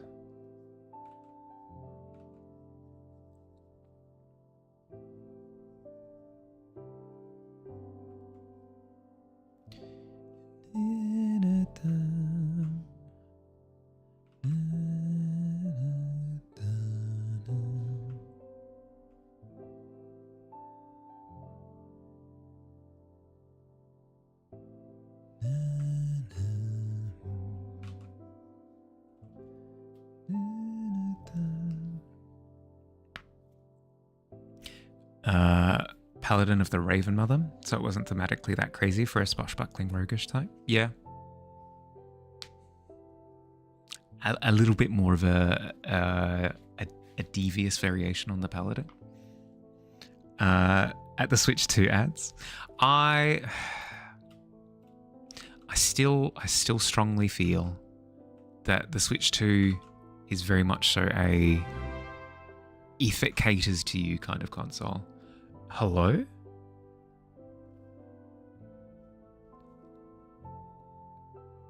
Chuck Raid, hi. Hi Chuck, hi. How you going? Oh, bit of sprinkle of confetti in the tavern. How you going? How's your raid? How's your stream? I was gonna say, how's your raid? Words are tough. Words are tough. Here, let me quickly give you a shout out. Boom, what are you up to? Modesty, Joe, Pixie, how you going? You're doing art, nice, but of course, art in the name, I'd expect nothing less. Looking sick, oh, thank you, it's getting there. I'm a little bit mixed on it, but slowly sculpting it into something that's okay. What were you up to? Do you have anything you'd like to share? Thank you for the follow, welcome to the tavern. You see these people are, I know, a couple of friendly faces. Went live early. Punctual behaviour will not be tolerated. I went live late. Thank you very much. I was an hour late based on my schedule, but that's fine. We don't think about... Sorry, got a bit of confetti in my mouth. Yes, don't worry about tardiness for now. It'll clean up. Is that a Smurgle tail? It is a kraken. It is an octopus of great giantness. Jalapeno, welcome to the tavern. Welcome, welcome. Thank you for the follow. Specifically, it's a Kai June drawing prompt that I've got set up for this month. I'm like the hypocrite I am. I'm probably not going to hit the mark, but it's fine. Don't worry about it. I'll at least have a fun-looking painting by the end of it. Everyone meet Spot. Yeah, Spot the clown. Yep. Yes, please. Feel free to chuck a link either in chat or the Discord. Either works. Whatever works better for you.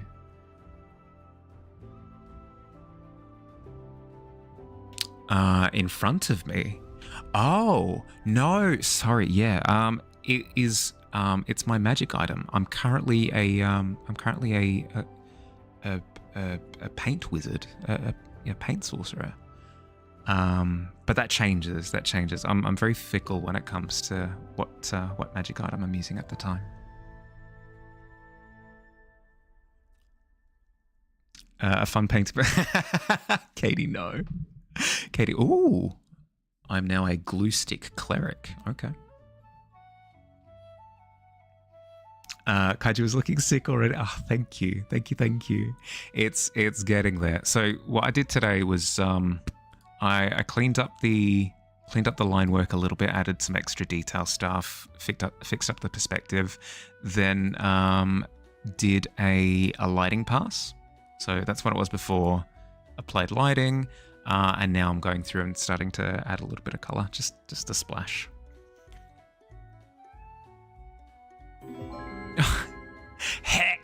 Heck, welcome to the tavern. Welcome. Thank you for the follow.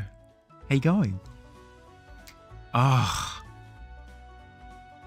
my goodness, Ghost. You ate with that roll. Ha ha ha ha. It's fine. I do a comedy. I'm very good. Never heard of the term glitter sig? I mean, it depends what you're doing with the glue stick.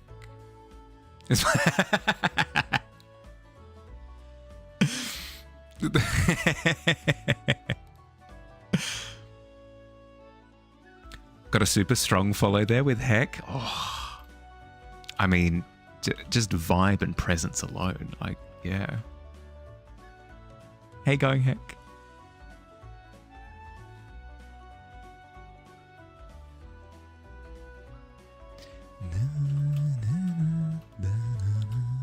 I'm struggling a little bit with the depth of color in the background, and I think it's because if I were to turn the background black and white, it doesn't have that much contrast across the height of it. So down here you've got a bit of depth, up there you've got a bit of depth, but all through the center here, if it all were in grayscale, all of this would all kind of blend in and be the same color. So I think my best port of call will be to try and deepen the tones.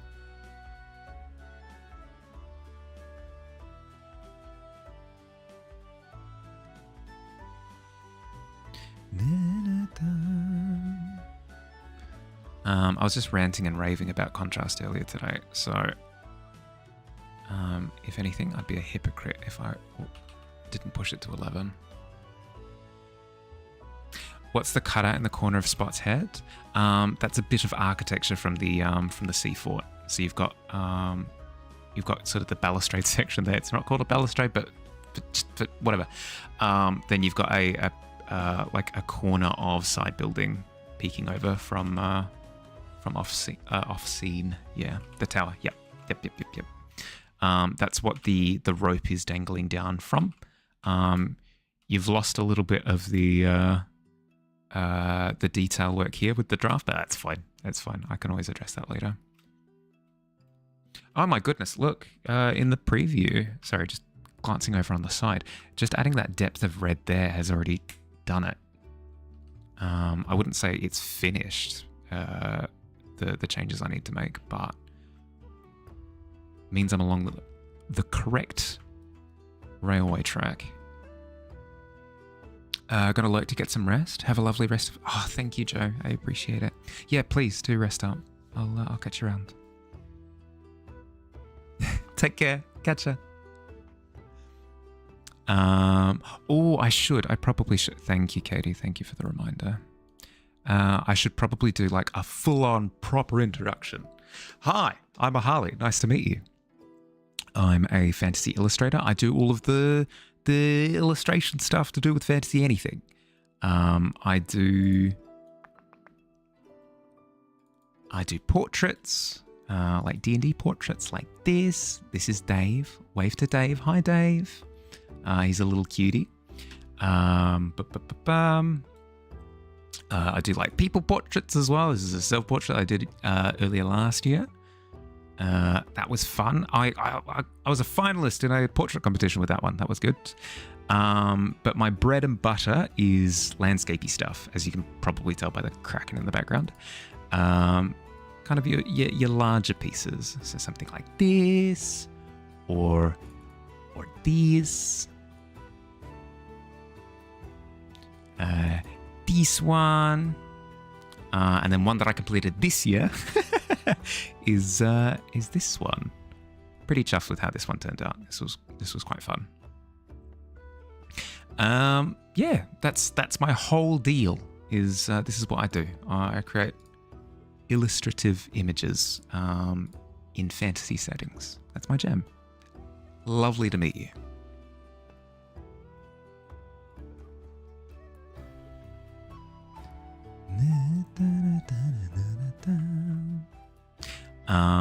And in a second when there we go. Ha! Chuck! We have some shared artwork. Boom! Psylocke. This is ridiculous. So good. Hopefully that hasn't cut off anything in the preview. Yeah, there we go. That's fine. Check out the detail work of this.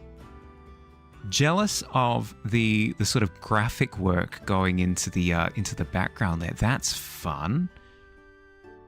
Ooh, the sword glint of like the barely unsheathed sword. Ooh, the lighting, the glow. It's so good. Got edge lighting reflecting off everything. The hair is a splendor. You have no idea how difficult it is to do these kind of silhouetted outcuts from the hair. So good. The detail work. It's so good. No, this is awesome. I love, this is a really subtle detail. You've added a prop element, lit it correctly, but then you've desaturated it and removed some of the contrast just so it doesn't stand out as much. Amazing work. It means that the character pops. It makes sense within context, but then the character pops forward even more. So good. This is so good. Still needs some work, but no, it's glorious. Don't let anyone tell you otherwise. What is this? Work by Chuck. Ridiculously impressive, right? She's so shiny, right? Hi, Cloud. How you going, bud? It's sick, right? That was exactly what you're going for. Yes. Can't deceive these peepers. I'm too quick. Can't deceive my eyes. You waked up after 3 hours. Well, but if you've got it in you, I recommend getting back to sleep. But no stress if you can't. How you going?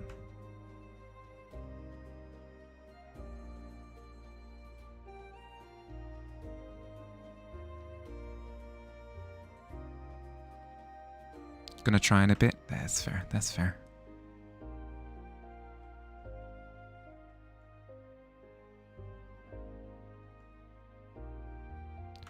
Did you dream of anything fun, like Twitch ads? It was the strangest thing. I dreamt up deodorant, the Switch 2, and joining the Air Force. You good, to be honest? Good to hear. Good to hear. I passed my perception check. With flying colours, I say that. Did I? Did I pass my perception check? I did. I passed this. I passed the perception check with flying colours.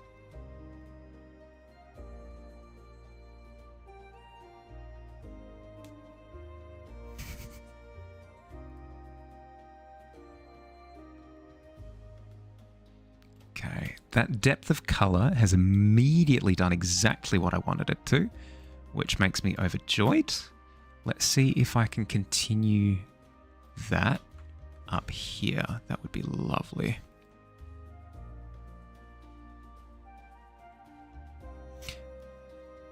You dreamed some older friends visited back from college on holiday. You're kind of thinking about going. It was like a film and visual school. A film and visual school. Okay. Okay. Are these like... Oh. Those are always the weirdest dreams where it's super practical, you know? It totally could just happen. When they're spectacular dreams, at least when you wake up, you're like, oh, that was ridiculous. Can you easily, very quickly discard. The tone of the sunset colors is giving dramatic Attack on Titan vibes. Yes. But Still haven't quite hit it yet. Specifically because the contrast isn't popping in the way that I need it to. We're getting there, slowly but surely though. Doing art causes psychic damage? Doing art does cause psychic damage. Gonna go lure here, get ready for D&D. Take care. Work on Etsy shit. Yeah. When I'm back from Tassie on Tuesday, I promise, Katie, it'll be priority number 2. It'll be priority number 2. You can keep me to that.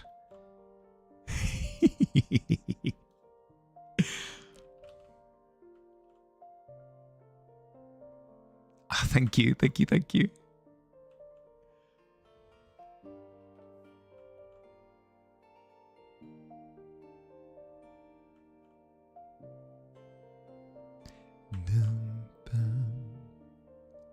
You're getting Dagger Heart later this week? Nice! It was finally available? I heard it's been selling out basically on cooldown.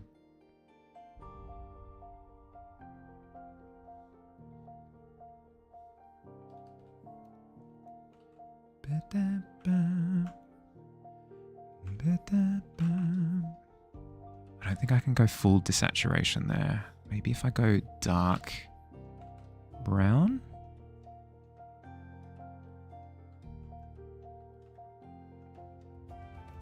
Like that? Maybe that could work?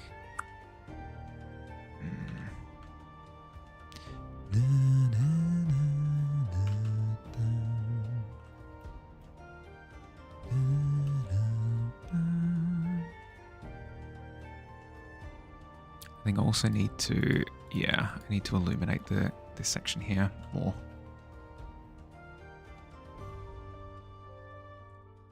It's totally sold out on their shop, but Goodreads had a good stock. Ooh. Yeah, that tends to be the case, is like something new and exciting comes out, all of the major retailers all sell out of stock immediately, but then you'll find one, like a Best Buy or a Big W or a Dick Smith or something, and they're just like, we have so much stock, please buy, please. Set of Sharpie art markers in tomorrow. Ooh.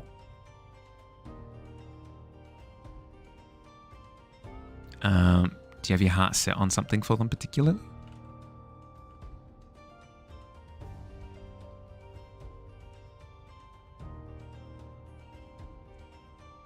Paint mark. Ah, okay. Yep. Ooh, map making with paint markers would be really fun. I reckon. I strongly reckon.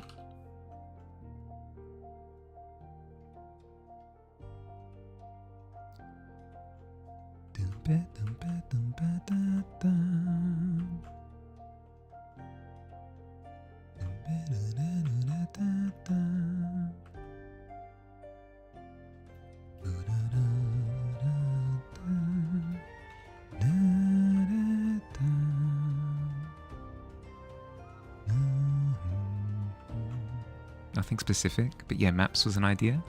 If you can go some nice black stock, you think you could make a really nice piece? Ooh, yeah. The negative? Yeah, yep.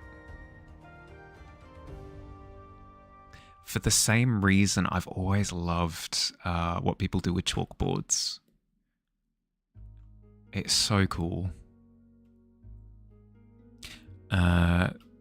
These are brushes that you're oddly not great with.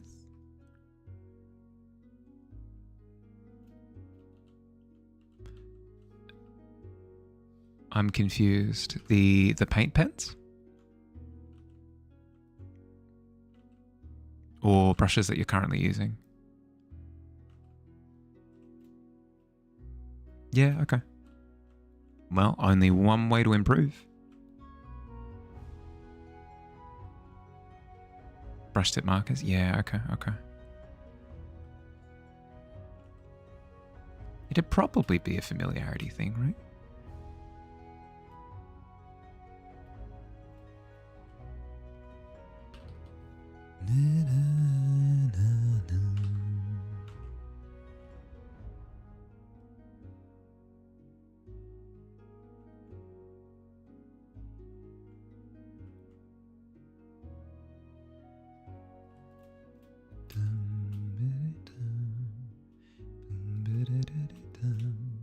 And then what I'm going to do with, when rendering the tentacle, I'm going to similarly illuminate the inside of the tentacle to really give that sense of the sun is like attempting to pass through.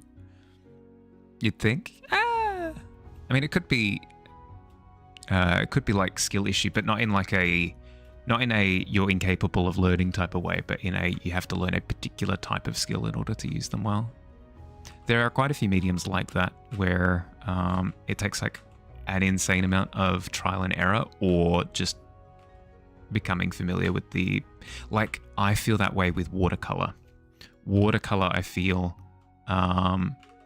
is a big skill issue for me because I need to learn how to use the pigments in a way that that works for the medium.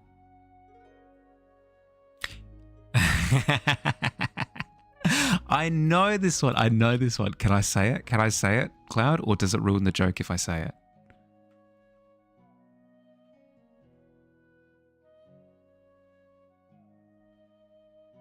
Not bad. That's an above average drive home, Billy. There you go.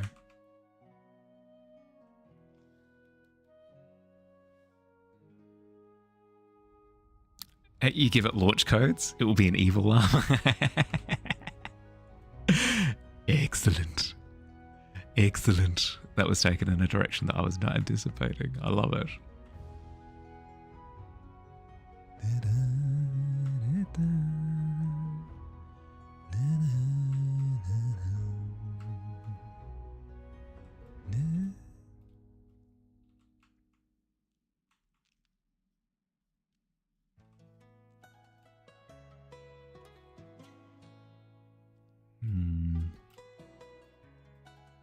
You know what there could be more of?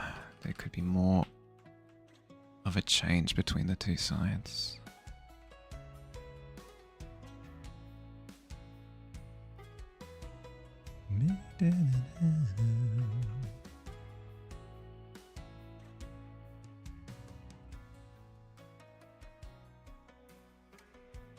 Oh, there we go. You didn't have a punchline plan for that before you committed? You do this often? I mean, hey, there's nothing quite like thinking on the fly. That's half of what D&D is. Hey, Cloud, what's in that room over there?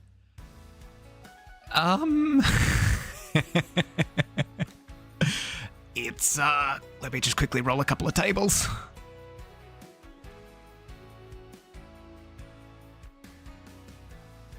Just like rolling up. Yeah, exactly. Exactly my thought.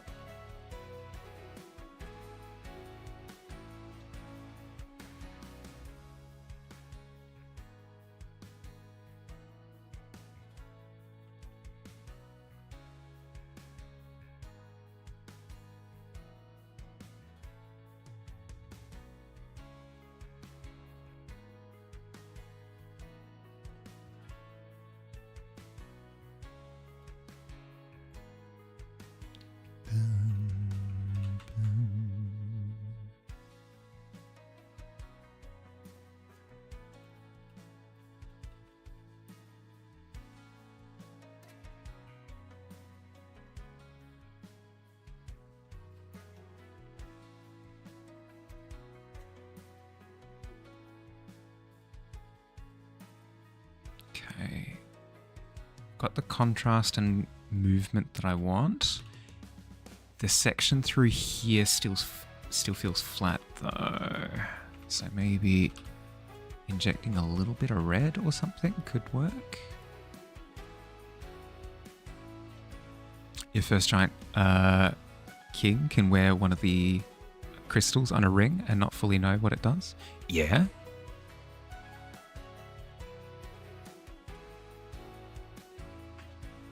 That absolutely works. That's the case, like, all the time. I have this very expensive thing. I just have no idea what it does. But it took an arm and a leg to procure it, therefore I show it off.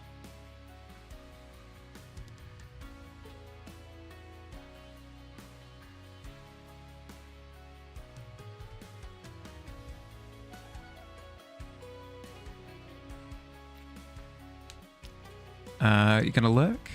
Gonna have an... Oh, thank you. Lovely to meet you, Chuck. Let me quickly, before I forget, because I'm terrible at this, quickly drop you a follow, and I should.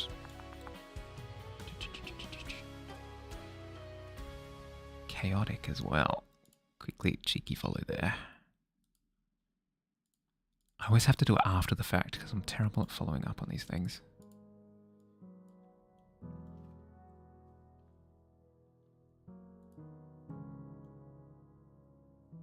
Yeah, likewise.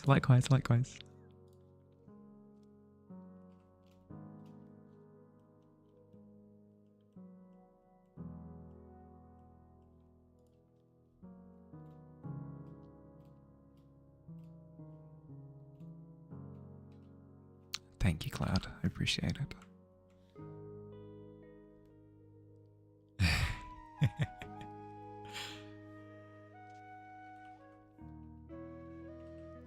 Let me see. Maybe injecting, because quite a few of the references go like the full-on fiery colors for the sunset, which I don't hate. I don't hate the idea of going full-blown, but give it a tentative go. I mean, that works. I think that works better than the peach tone, actually. The next thing to double check quickly is that it lines up with the angle. It does not, slightly.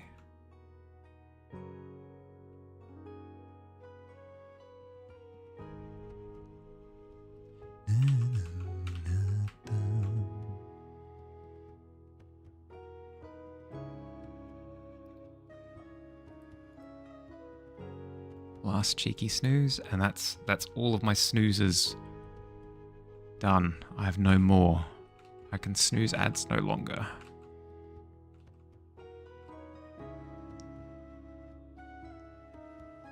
So so sorry to everyone, but I have to start wrapping up in the next few minutes. I hit 4 hours 15 minutes ago, so I'm hitting my limit. Approaching my limit.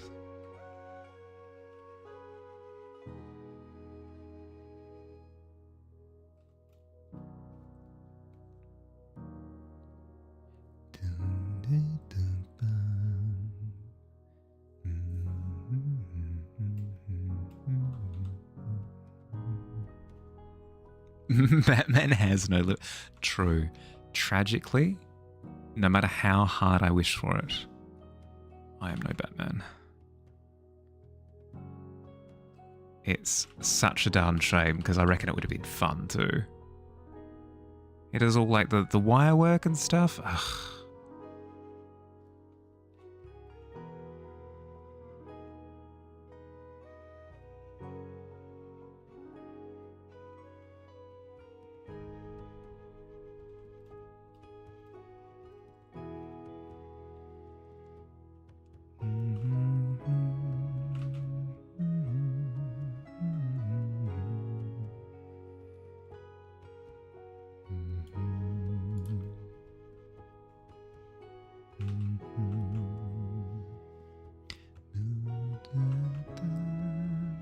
Did have limits in one instance.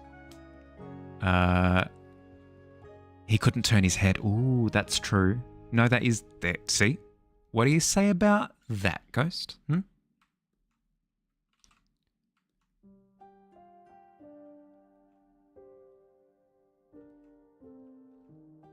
one of Batman's villains teleports behind him and goes, "Nothing personnel, kid."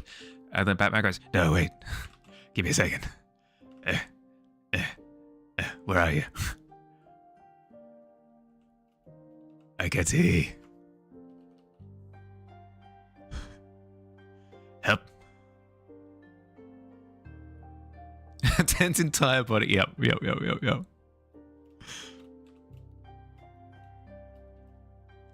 Okay. I've run out of time, unfortunately, because ads going to kick in 3 minutes. So, looking up and it's a whole body workout. Glancing around you, it's tough. It's tough for a Batman. It's tough. All right, we got a lot done. Started on some semblance of color. Did the lighting pass? That was pretty substantive. Did the detail work as well? Again, pretty substantial. Productive stream. Good job, everyone. We've done it. we finally had a productive stream. All right, let's see if there's anybody online that I can go and pester. Hang out with. Hi. Oh, God, it's for Harley again. Quick, cheeky browse.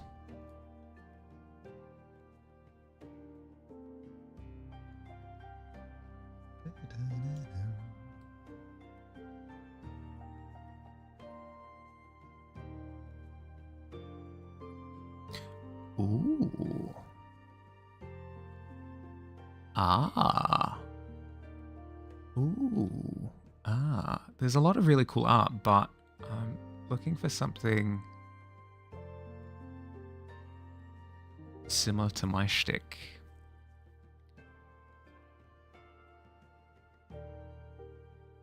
I am seeing a Totodile, though. I am seeing a Totodile. Oh.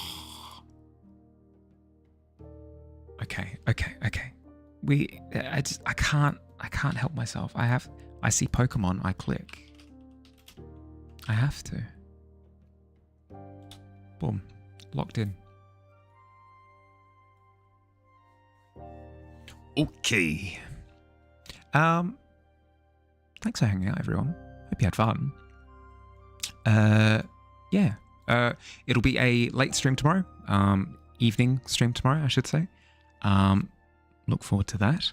Again, reminder, there won't be a stream on Friday because I'll be in Tassie. But after Monday, where there won't be a stream as well, after that should be returned to normal. So, hooray. Have an excellent rest of your day or night, depending on where you are. I'm running out of time to raid, and I'll catch you around, everybody. Have a good one. Bye.